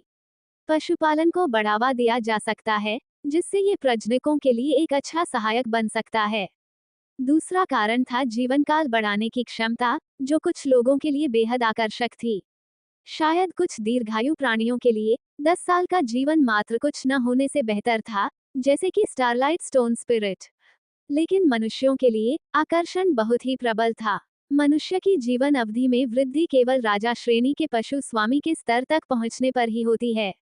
राजा श्रेणी के पशु स्वामी की औसत जीवन अवधि लगभग 300 वर्ष होती है। जंगली श्रेणी के बीस्ट मास्टर्स केवल 1000 साल तक ही जीवित रहते हैं, इसलिए मनुष्यों के लिए 10 साल का जीवन वास्तव में काफी लंबा समय है। वुडबोन फ्लड ड्रैगन के बारे में जानकारी पढ़ने के बाद लुओ चेन को एहसास हुआ कि इसका व्यवहार कुछ हद तक अमूर्त था, जो उससे लगभग 300 मीटर दूर अपने शरीर को बेतहाशा घुमा रहा था। सिस्टम, क्या दुकान के संरक्षक के रूप में पुरस्कृत किए जाने वाले सभी राजा रैंक वाले जानवर दोषपूर्ण हैं? उनके व्यक्तित्व और व्यवहार इतने अजीब क्यों लगते हैं? फिलहाल तो रंगीन ध्वनि आत्मा फिंच अपेक्षाकृत सामान्य प्रतीत हो रही थी। हालांकि अगले ही पल रंगीन ध्वनि आत्मा फिंच ने वुडबोन फ्लड ड्रैगन को देखते ही उत्साह से दौड़कर लुओ चेन के पास पहुंच गई। मैनेजर साहब, क्या ये कीड़ा वही खाना है जो आपने मेरे लिए तैयार किया था? रंगीन ध्वनि आत्मा चिड़िया की उम्मीद भरी आंखों को देखते हुए लुओ चेन ने दृढ़ता से इसे अस्वीकार कर दिया। नहीं, यह आपका सहकर्मी है। अब से आप दोनों के बीच अच्छे संबंध होने चाहिए। क्या एक सहकर्मी? रंगीन ध्वनि आत्मा चिड़िया के मन में खतरे की घंटी बज उठी। पता चला कि अब वो प्रबंधक का एकमात्र कर्मचारी नहीं था। उस कीड़े में ऐसी क्या खास बात है? आखिर वो तो बस खाना है। रंगीन ध्वनि आत्मा चिड़िया ने किसी भी कारण से अपने दो बड़े पंख फड़फड़ाए और वुडबोन बार्ड ड्रैगन की ओर उड़ गई। उसके बगल में खड़ा लुओ चेन रंगीन ध्वनि आत्मा चिड़िया की गतिविधियों पर ज्यादा ध्यान नहीं दे रहा था। इसके बजाय वह रंगीन ध्वनि आत्मा चिड़िया की वर्तमान जानकारी और उसके काफी बदले हुए रूप की जांच करने में मग्न था। उसके रंगीन पंख लंबे हो गए थे और उसका शरीर केवल लगभग 10 मीटर लंबा था। सच कहें तो अगर वुडबोन फ्लड ड्रैगन को भोजन माना जाए तो उसका आकार भोजन के हिसाब से बिल्कुल भी उपयुक्त नहीं लगता, क्योंकि वुडबोन फ्लड ड्रैगन लगभग 100 मीटर लंबा था, जो देखने में उससे कहीं ज्यादा बड़ा लग रहा था। जाति का नाम काइयन स्पिरिट किंग स्पैरो सीलबंद। रैंक किंग बीस्ट 9 स्टॉस सीलबंद। प्रकार ध्वनि प्रकाश। राज्य प्रतिस्पर्धी। योग्यता अद्वितीय। कौशल 1 काइलिंग गुआंग पृथ्वी श्रेणी काइलिंग गुआंग के विभिन्न रंग कौशल के प्रभाव में अलग अलग विशेषताएं जोड़ेंगे। काइलिंग गुआंग लाल कौशल जलने से होने वाली क्षति के साथ आता है। काइलिंग गुआंग हरा इसमें उपचारात्मक प्रभाव होता है। काइलिंग गुआंग पीला प्रवेश प्रभाव के साथ आता है। काइलिंग गुआंग नारंगी आत्मा का प्रकाश एक ढाल में परिवर्तित हो जाता है। काइलिंग गुआंग हरा लक्ष्य को चिन्हित करता है, जिससे काइयन स्पिरिट किंग स्पैरो किसी भी समय उसके स्थान का पता लगा सकता है। काइलिंग गुआंग बैंगनी कौशल शक्ति को बहुत बढ़ाता है। 2 नकल गहन स्तर। 3 ईश्वरीय ध्वनि पृथ्वी स्तर को दबाना। 4 स्पिरिट फिंच किंग अर्थ ग्रेड काइयन स्पिरिट किंग स्पैरो अपनी ओर से लड़ने के लिए अपने क्लोन को बुलाता है। 5 मायावी रंग क्षेत्र पृथ्वी श्रेणी काइयन स्पिरिट किंग स्पैरो 1000 मीटर का क्षेत्र प्रकट करता है। जब यह क्षेत्र प्रकट होता है तो यह अन्य क्षेत्रों को दबा देता है, जिससे अन्य राजा श्रेणी के प्राणियों के क्षेत्र कौशल का प्रयोग नहीं हो पाता। मायावी रंग क्षेत्र के भीतर विभिन्न रंगों के स्पिरिट फिंच लगातार प्रकट होते रहते हैं और लक्ष्यों को नुकसान पहुंचाते हैं या सहयोगियों को लाभ प्रदान करते हैं। और कुछ समय बाद सभी लक्ष्यों के चारों ओर 7 रंगों के प्रभामंडल दिखाई देते हैं, जिससे दुश्मन के लक्ष्यों पर एक बाध्यकारी नियंत्रण प्रभाव पड़ता है और सहयोगियों को व्यापक लाभ मिलते हैं। 6 कोंगहो स्पिरिट साउंड पृथ्वी श्रेणी काइयन स्पिरिट किंग स्पैरो कोंगहो स्पिरिट साउंड उत्सर्जित करता है, जिसका पक्षी श्रेणी के राजा पशुओं पर नियंत्रण प्रभाव होता है। नियंत्रण की मात्रा काइयन स्पिरिट किंग स्पैरो की कौशल दक्षता और श्रेणी पर निर्भर करती है। 7 रंगों वाली आत्मा तलवार पृथ्वी श्रेणी 7 अलग अलग मौलिक आत्मा प्रकाशों से बनी एक आत्मा तलवार। काइयन spirit king sparrow. Luo Chen की आंखों में विचारशील भाव था। कौशल की दुर्लभता के संदर्भ में काइयन स्पिरिट किंग स्पैरो वास्तव में वुडबोन फ्लड ड्रैगन जितना शक्तिशाली नहीं लगता था, जिसके पास स्यूडो हेवन ग्रेड का कौशल था। कौशल हालांकि युद्ध क्षमता और भीड़ नियंत्रण समर्थन के मामले में काइयन spirit king sparrow woodbone flood dragon को पूरी तरह से हराने में सक्षम होना चाहिए। देखिए, ये सभी कौशल युद्ध से संबंधित हैं और इसमें एक डोमेन कौशल भी है। अभी भी गहरी सोच में डूबे हुए लुओ चेन ने एक दर्दनाक गर्जना सुनी। ध्वनि के स्रोत की ओर देखते हुए कुछ समय बाद 7 रंगों की चमक बिखेरता हुआ काइयन spirit king sparrow woodbone flood dragon को अपने पैरों तले दबाकर बेरहमी से पीट रहा था। ये दृश्य देखकर लुओ चेन की आंखें काली पड़ गईं। स्टो में मौजूद राजा रैंक के जानवरों को लड़ने की अनुमति नहीं है। शब्दों को वास्तविकता में बदलने की क्षमता वास्तव में उपयोगी थी। काइयन स्पिरिट फिंच पर मौजूद रंगीन आध्यात्मिक प्रकाश पल भर में गायब हो गया और उसके मूल रूप से नुकीले पंजे कोमल स्पर्श में परिवर्तित होते प्रतीत हुए। वुडबोन फ्लड ड्रैगन, जो अभी भी संघर्ष कर रहा था और प्रतिरोध कर रहा था, अब वर्डांट वुड स्पिरिट ब्रीथ नहीं उगल पा रहा था। दोनों अब दोस्ताना राजा रैंक वाले जानवरों की तरह लग रहे थे जो एक दूसरे का पीछा कर रहे थे और खेल रहे थे। ये सोचकर काइयन स्पिरिट किंग स्पैरो को अचानक ठंडक महसूस हुई, क्योंकि उसे पता चल गया था कि मैनेजर ने हस्तक्षेप किया है। पीछा जारी रखने का कोई मतलब नहीं था, इसलिए उसने वुडबोन फ्लड ड्रैगन का पीछा करना निर्णायक रूप से छोड़ दिया और चापलूसी भरे भाव से लुओ चेन के पास आ गया। अज्ञानता का नाटक करते हुए उसने कहा, मालिक, तो यह वह खाना नहीं था जो आपने मेरे लिए बनाया था। आपकी मंशा को गलत समझने की मेरी गलती थी। लुओ चेन ने वर्तमान में मौजूद काइयन स्पिरिट किंग स्पैरो को कुछ संदेह भरी निगाहों से देखा। उसे यकीन नहीं था कि वह सच कह रहा है या नहीं। फिलहाल उसने यही मान लिया कि यह सच है। उसके पास इन सब बातों को समझने के लिए ज्यादा समय नहीं था। यह शाखा स्टो का सबसे शक्तिशाली जानवर है। इस दौरान आपको इसे कुछ अनुभव देना चाहिए। कुछ समय बाद मैं इसे ले जाऊंगा। अगर मैं इसे ले जाऊं और पता चले कि इसने कुछ नहीं सीखा है, तो मैं तुम्हें जिम्मेदार ठहराऊंगा। क्या तुमने मुझे सुना? कायिन स्पिरिट किंग गौरैया का उत्साह कुछ कम लग रहा था और उसने कमजोर स्वर में उत्तर दिया, समझ गया। उसका जवाब देखकर लुओ चेन ने अपने कुछ हद तक कम मनोबल को नजरअंदाज कर दिया और स्टारलाइट स्टोन स्पिरिट को खोजने के लिए मुड़ गया, जिसके साथ स्टोन स्पिरिट सीक्रेट दायरे में उसका एक मैत्रीपूर्ण सहयोगात्मक अनुभव रहा था। उसे इन 2 दिनों के भीतर किंग रैंक वाले उपयुक्त जानवरों का एक बैच विकसित करने की आवश्यकता थी ताकि वह किंगयून रेयर गुड्स ऑक्शन हाउस को उनकी आपूर्ति कर सके। वह अनुबंध पर हस्ताक्षर करके तुरंत उसका उल्लंघन नहीं कर सकता था। हालांकि हर जाना उसके लिए कुछ भी नहीं था, लेकिन लू चेन अपने वचन का पक्का था और कोई विश्वासघाती काम नहीं कर सकता था। इसके अलावा सिस्टम के दैनिक 100 अंक प्राप्त करने के लिए यह अनिवार्य था, इसलिए उसे चेन्यांग पेट स्टो के लिए भी एक बैच छोड़ना पड़ा। समय कम था और काम बहुत कठिन था। अगले 3 दिनों तक लुओ चेन ने आराम करने की कोई योजना नहीं बनाई थी। डॉट डॉट डॉट 3 दिन बाद लुओ चेन ने दुकान के बाहर धूप को देखा और उसे ऐसा लगा जैसे एक पूरा जीवन बीत गया हो। उनके चेहरे पर स्पष्ट रूप से थकावट झलक रही थी। कभी एक सुंदर युवक रहे उनके चेहरे पर बुढ़ापे की उदासी झलक रही थी। दरअसल लुओ चेन ने मूल रूप से अधिक तैयारी और विकास करने की योजना बनाई थी, लेकिन युआनशी उसे जल्दबाजी करने के लिए लगातार संदेश भेजती रही और आज यह उत्पीड़न के स्तर तक पहुंच गया। लुओ चेन को लगा कि अगर वह इसे और लंबा खींचता है, तो वह सचमुच उसे पकड़ने के लिए उसकी दुकान पर आ जाएगा, इसलिए उसे राजा श्रेणी के जानवर के प्रजनन को जल्दबाजी में समाप्त करना पड़ा। उसने युआनशी से दोपहर 2 बजे लियुगुआंग शहर के टेलीपोर्टेशन एरे में मिलने की व्यवस्था की, और तभी उस व्यक्ति ने उसे संदेशों से परेशान करना बंद किया। लियुगुआंग शहर लौटने पर लुओ चेन सबसे पहले किंगयून रेयर गुड्स ऑक्शन हाउस गए और उनके लिए तैयार किए गए 12 राजा श्रेणी के जानवरों को लियांग जिंगसी को सौंप दिया। उनका मानना था कि ये 12 राजा श्रेणी के जानवर यह सुनिश्चित करेंगे कि उनके नीलामी घर में 1 वर्ष तक अंतिम दुर्लभ खजानों की कमी न हो।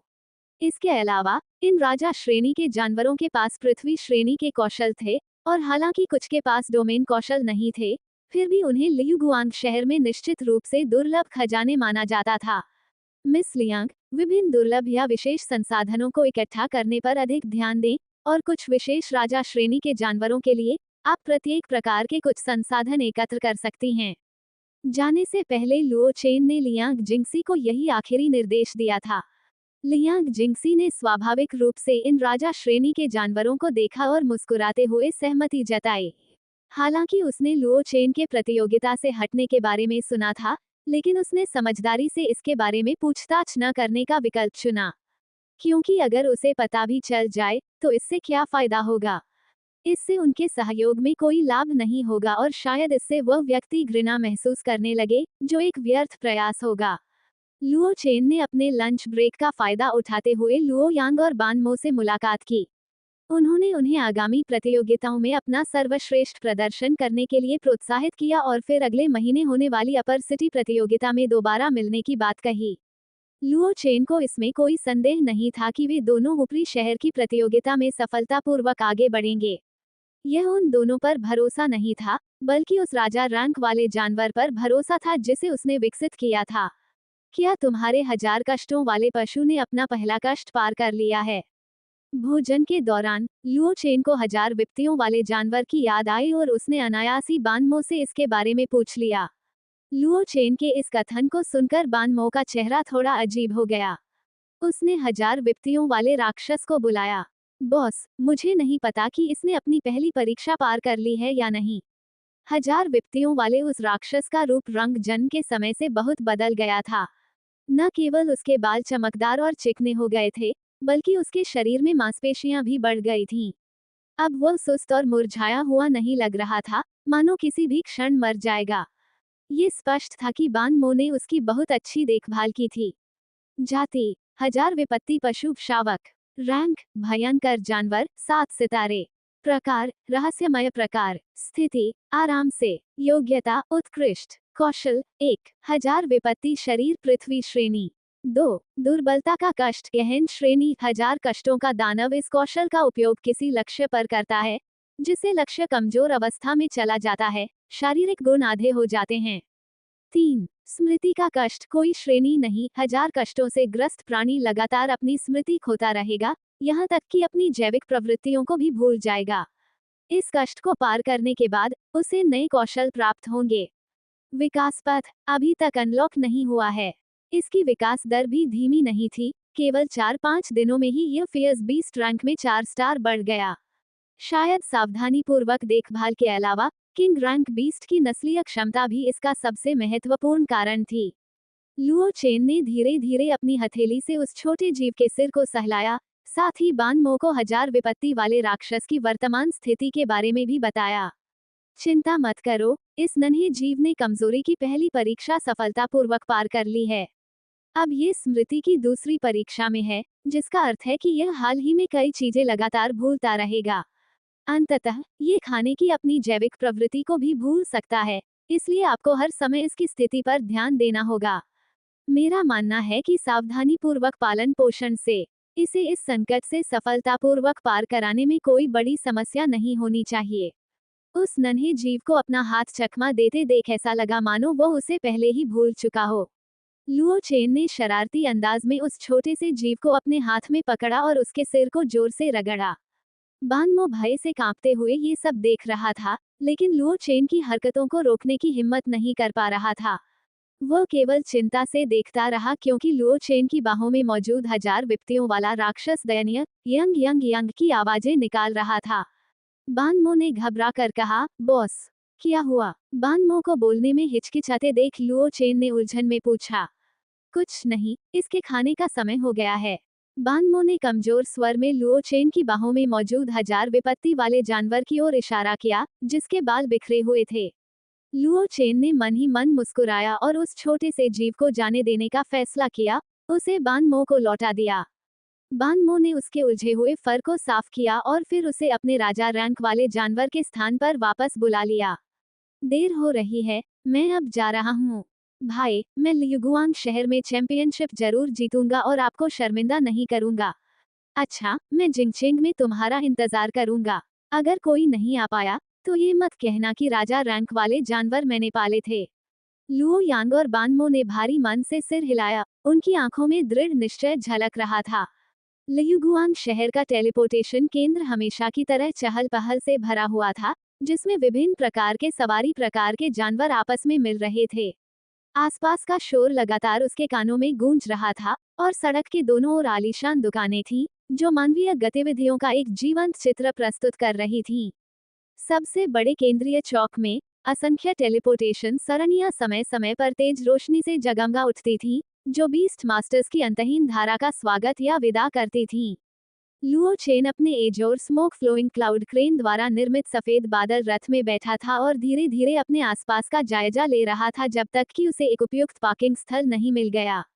वह युआनशी को अपने आगमन की सूचना देने के लिए संदेश भेजने ही वाला था, लेकिन उसने अभी तक अपना पर्सनल टर्मिनल भी नहीं निकाला था।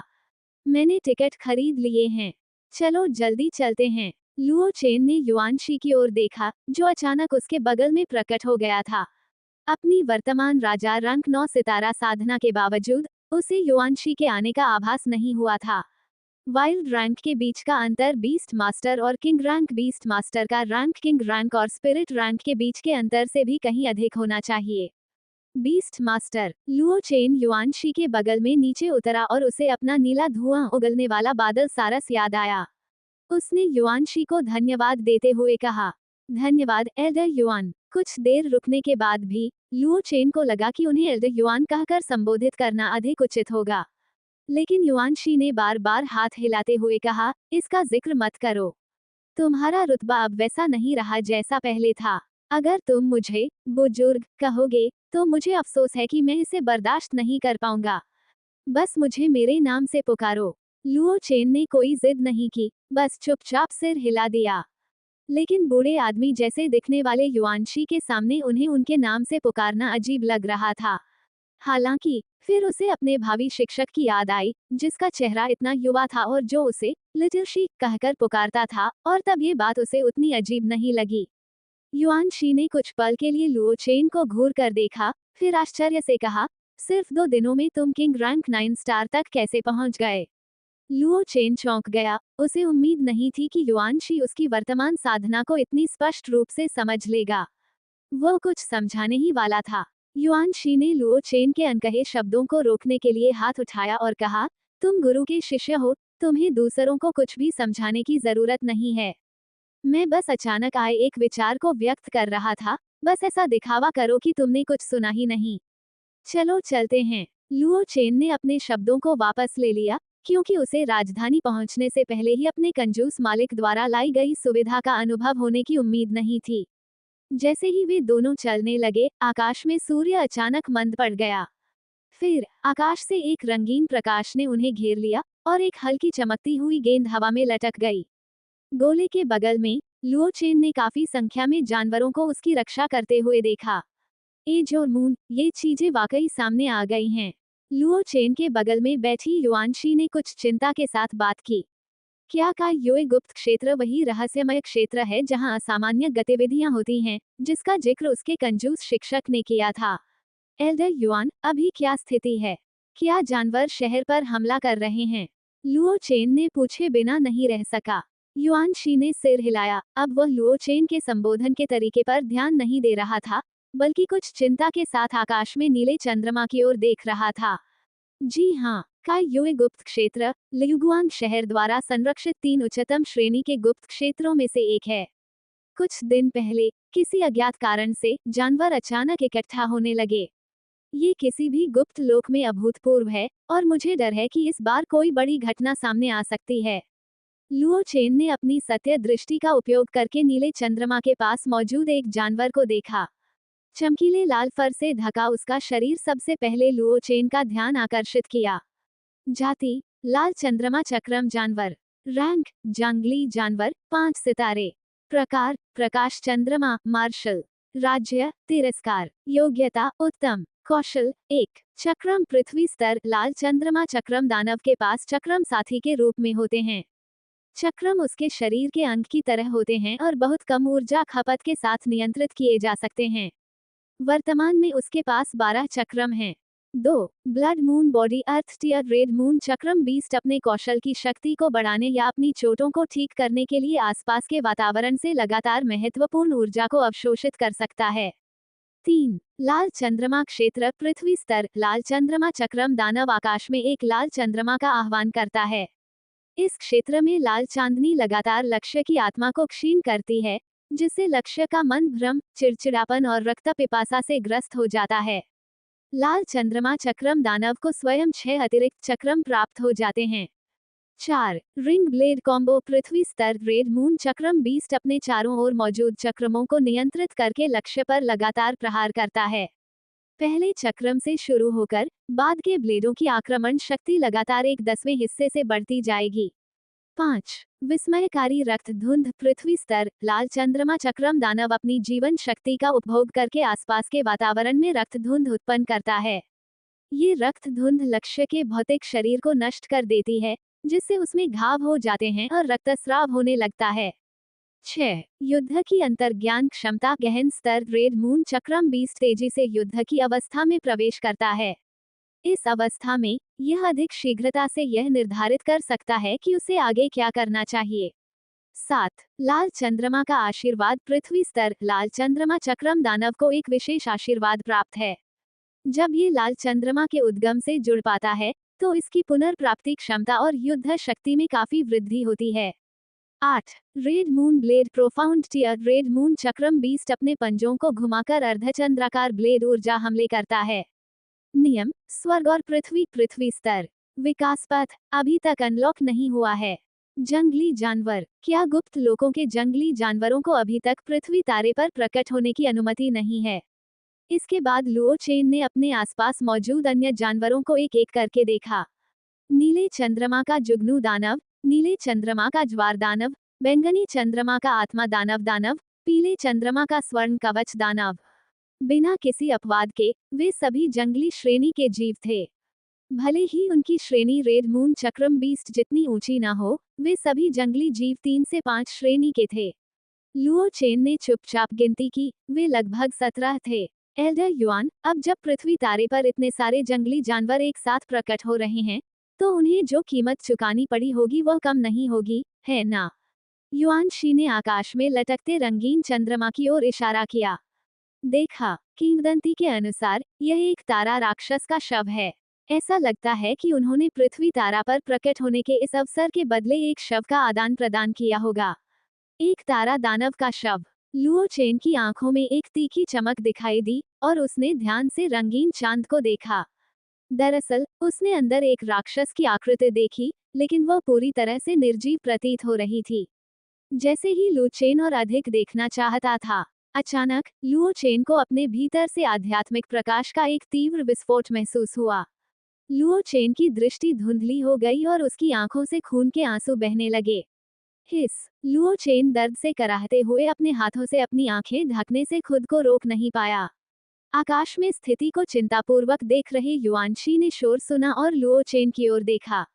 उसके चेहरे पर खून देखकर वह लुओ चेन से भी अधिक जोर से चीख उठा। मेरे पूर्वज, वह एक तारा में जीव था। भले ही अब वह एक शव हो, लेकिन आप जैसे राजा श्रेणी के जीव स्वामी उसे जांच नहीं सकते।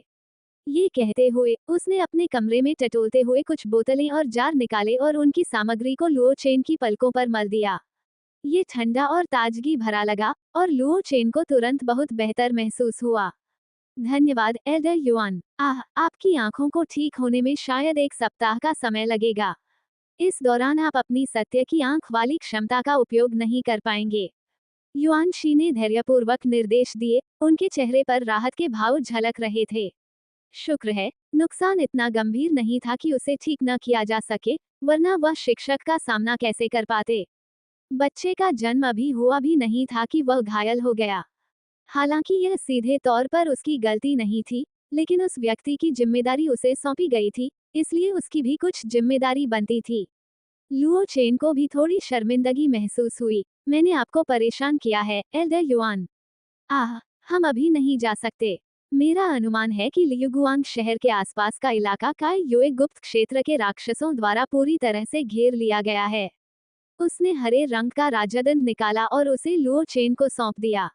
अभी के लिए इसे ले लो, यह मेरी ओर से तुम्हारी सुरक्षा करेगा।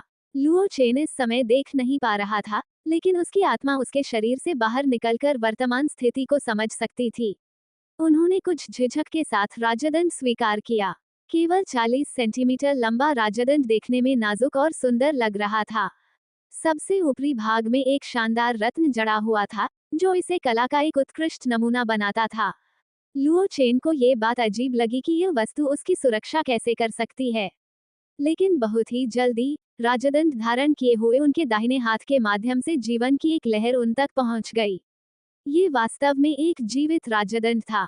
क्या ये कोई राक्षस हो सकता है? दुर्भाग्यवश लुओ चेन की आंखों में चोट लग गई थी और वह राजदंड की जानकारी नहीं देख सका। अन्यथा अपनी सत्य दृष्टि से वह तुरंत जान जाता कि यह कोई राक्षस है या नहीं।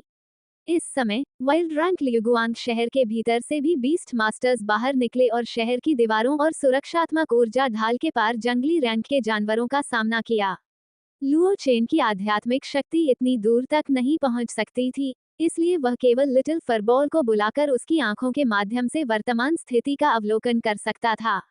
झू युन शून्य के ऊपर तैरते हुए देख रहा था कि गुप्त क्षेत्र का निकास द्वार 1000 मीटर से अधिक लंबा और 100 मीटर ऊंचा हो गया था। इस समय भीतर से बीस्ट मास्टर सेनाओं की एक निरंतर धारा उभर रही थी। उनमें लगभग कोई फेयर्स रैंक वाले जानवर नहीं थे। स्पिरिट रैंक के जानवर पैदल सैनिकों के रूप में सेवा कर रहे थे। किंग रैंक के जानवर मुख्य बल थे और आकाश में वाइल्ड रैंक के जानवर सेनापति थे। झू युन की निगाहें गहरी थीं। अगर स्थिति ऐसी ही रही तो विरोधी पक्ष में 17 जंगली जानवरों के होने के बावजूद लियुगुआन शहर के 11 जंगली जानवरों के स्वामी उन्हें मुश्किल से ही रोक पाएंगे। नगर प्रमुख के रूप में उनके पास 3 जंगली श्रेणी के जानवर थे। बीस्ट मास्टर एसोसिएशन के 2 सदस्य भी उन्हीं की तरह थे, जिनमें से प्रत्येक के पास 3 जंगली श्रेणी के जानवर थे। अन्य 6 महान परिवारों के मुखियाओं के पास 1 से 2 जंगली श्रेणी के जानवर थे। कुल मिलाकर 9 जानवर थे। कुल संख्या प्रतिद्वंद्वी से एक अधिक थी, लेकिन वास्तविक लड़ाई केवल मोहरों की अदला बदली जितनी सरल नहीं थी। कुछ जानवर आसानी से 2 या 3 प्रतिद्वंद्वियों का सामना कर सकते थे। इसलिए सही तुलना के बिना वास्तविक परिणाम हमेशा अज्ञात ही रहेगा। झू युन ने शहर के बाहर रंगीन जानवरों के समूहों को देखा और पहले चुनौती देने का फैसला किया। उसे यह जानना जरूरी था कि लड़ाई किस लिए थी। कई युए गुप्त क्षेत्र के सम्मानित सदस्यों, मुझे आश्चर्य है कि आज इतनी बड़ी लामबंदी का कारण क्या है। आवाज दूर दूर तक फैल गई और लगातार घूमते हुए चक्रों वाले लाल चंद्रमा चक्रम दानव ने अपने पंजे चाटे। उसके शरीर से हत्या के इरादे से भरी एक आवाज निकली, जिससे निचले दर्जे के बीस्ट मास्टर्स के सिर में दर्द होने लगा। हे मनुष्यों, बलि का शिलालेख तुम्हारे शहर में प्रकट हुआ है। इसे हमें सौंप दो और हम पीछे हट सकते हैं। झू युन के बगल में खड़े तांगसे की आंख के कोने में एक झनझनाहट हुई। क्या ये वही सामग्री नहीं थी जिसका इस्तेमाल लुओ चेन ने बाय युए जानवर को विकसित करने के लिए किया था?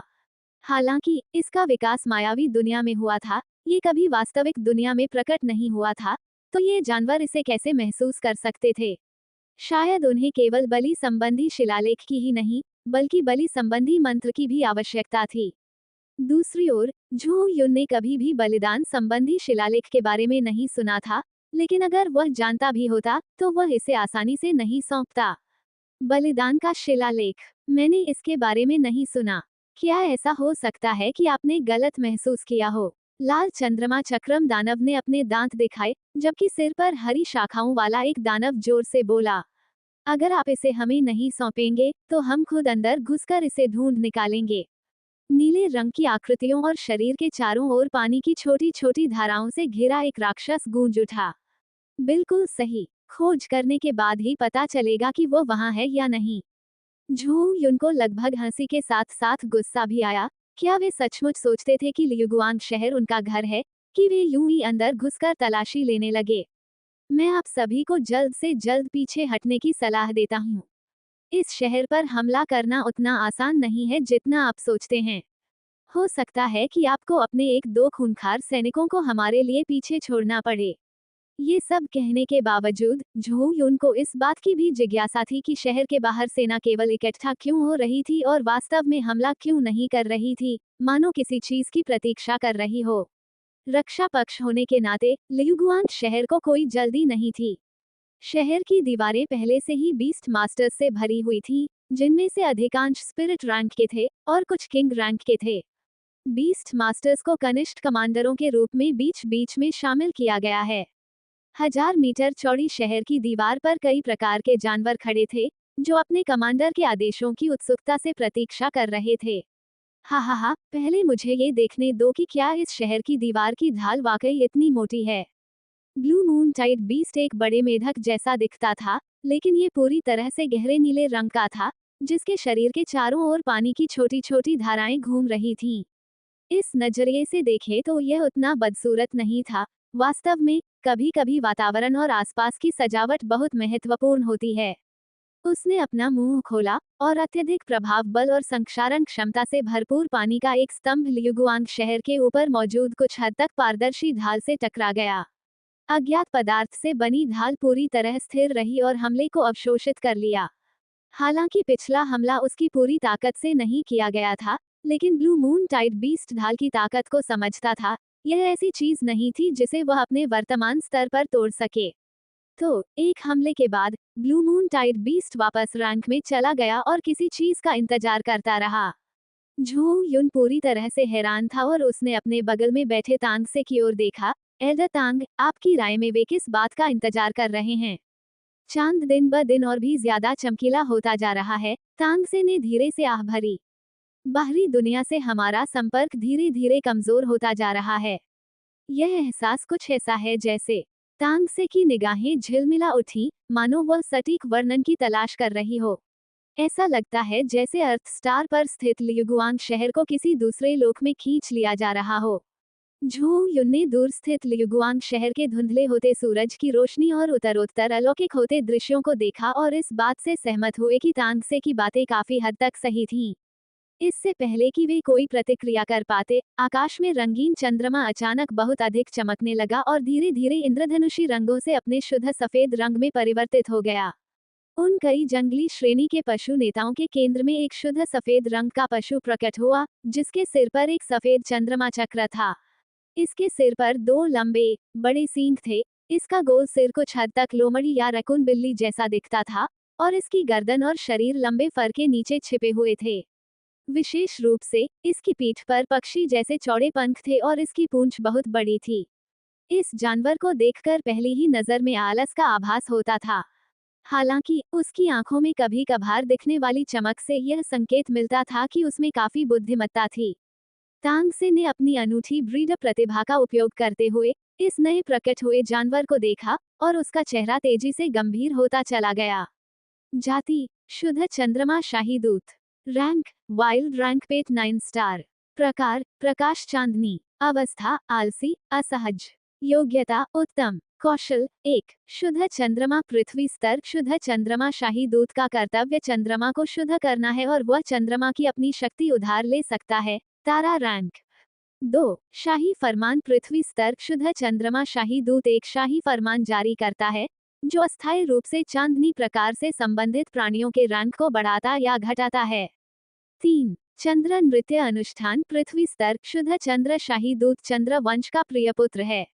जब यह नृत्य करता है, तो चंद्र प्रकाश की ऊर्जा सक्रिय हो जाती है, जिससे चंद्र प्रकाश प्रकार के जीवों के लिए उच्चतर लोकों में उन्नति करना आसान हो जाता है। 4। चंद्र आत्मा शरीर पृथ्वी स्तर। स्वयं को शुद्ध चांदनी से बनी एक ऊर्जा अवस्था में रूपांतरित करता है।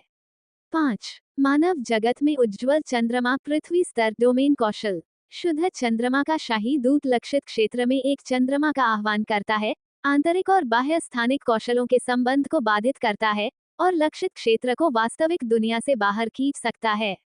डोमेन की भूमि से चंद्रमा की रोशनी के ऊर्जा स्तंभ लगातार उठते रहेंगे, जो क्षति पहुंचाने में सक्षम हैं।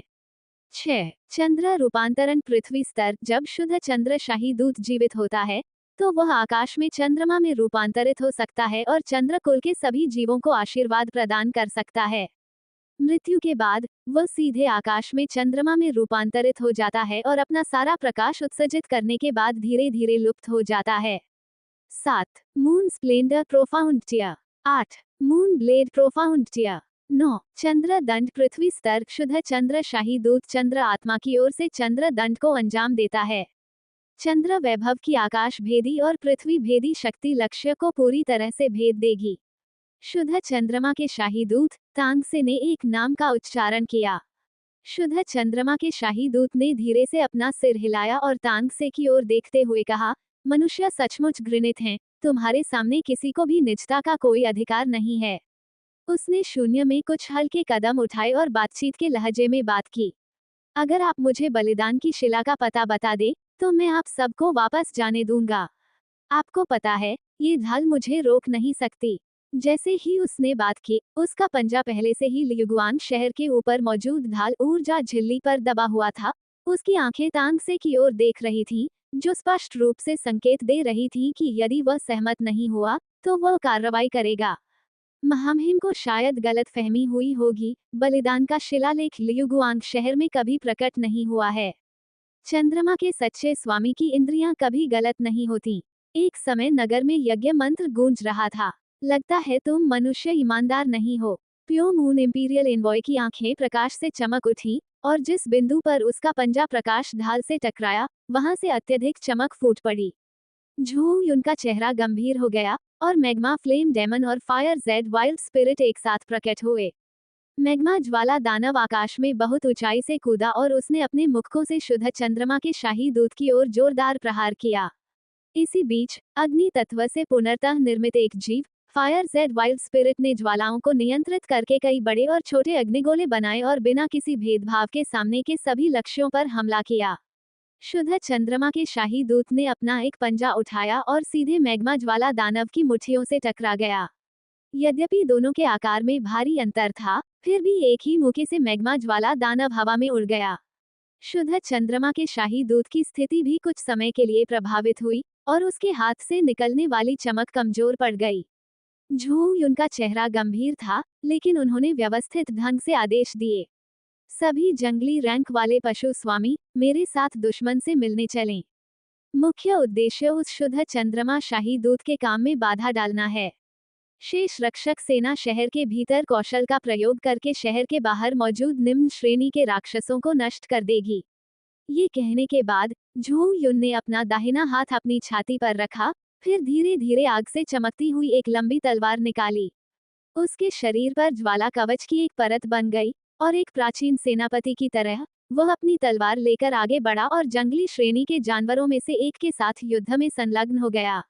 इससे किसी बात का संकेत मिला। वर्तमान श्वेत चंद्रमा की रक्षा कर रहे लगभग 1 दर्जन जंगली श्रेणी के जानवरों ने मैग्मा ज्वाला दानव और अग्नि जैद जंगली आत्मा को घेर लिया और उन पर हमला कर दिया। शहर के परिवार के मुखियाओं और बुजुर्गों ने एक दूसरे की ओर देखा और केवल अपने पशुओं को दुश्मन से लड़ने के लिए शहर छोड़ने की व्यवस्था कर सके। हालांकि उनके द्वारा शुरू में जारी किए गए कौशल के प्रकारों को देखते हुए, जो मुख्य रूप से रक्षात्मक और अक्सर लंबी दूरी के हमले थे, वे बहुत रूढ़िवादी प्रतीत होते थे। इस प्रकार कुछ समय के लिए लियुगुआंग शहर को भारी नुकसान का सामना करना पड़ा। कुछ ही समय बाद प्रकाश की ढाल पर तीव्र चांदनी की चमक फैल गई, जिसके बाद चटकने की आवाजें सुनाई दी। शहर के निवासियों को ऊपर से आने वाली रोशनी से बचाने वाली ढाल एक जोरदार धमाके के साथ चकनाचूर हो गई। शहर के बाहर उड़ने वाले राक्षस मौत से बेखौफ होकर तुरंत ऊपर से शहर पर हमला कर दिया। हालांकि शहर की दीवारों पर तैनात रक्षक सेना के जानवरों के विभिन्न कौशलों द्वारा अधिकांश को रोक दिया गया था, लेकिन जानवरों की संख्या बहुत अधिक थी और कुछ जानवर फिर भी शहर में प्रवेश करने में कामयाब रहे। लुओ चेन ने सब कुछ लिटिल फुटबॉल की आंखों से देखा और मन ही मन सोचने लगा, क्या एक बलिदानी शिला के लिए ये सब करना उचित था। बाई युए जानवर को पालने की क्षमता के अलावा मून क्लैन के उन जानवरों के लिए इसका और क्या उपयोग था जिसके कारण उन्होंने इसे खोजने के लिए इतनी मेहनत की। तो दोस्तों, लुओ चेन और उसकी बीस्ट शॉप की रोमांचक कहानी का यह सफर यहीं रुकता है। लेकिन रोमांच अभी खत्म नहीं हुआ है। क्या लुओ चेन हर जानवर के उस गुप्त इवोल्यूशन मार्ग को खोज पाएगा? क्या उसकी दुकान इस पूरी दुनिया की सबसे बड़ी ताकत बन पाएगी? ये सब हम जानेंगे आने वाले एपिसोड्स में। अगर आपको आज का यह भाग पसंद आया तो वीडियो को लाइक करके अपना प्यार जरूर जताएं, और इस बीस्ट टेमिंग की दुनिया का कोई भी हिस्सा मिस न करने के लिए चैनल को सब्सक्राइब करें और बेल आइकन जरूर दबाएं, ताकि अगला एपिसोड अपलोड होते ही आपको नोटिफिकेशन मिल जाए। आपको लू चेन का यह सीक्रेट सिस्टम और उसका अंदाज कैसा लगा? अपनी राय कमेंट बॉक्स में जरूर लिखें। मैं आपके कमेंट्स का इंतजार करूंगा। मिलते हैं अगले एपिसोड में, तब तक के लिए अपना ख्याल रखें। शुक्रिया।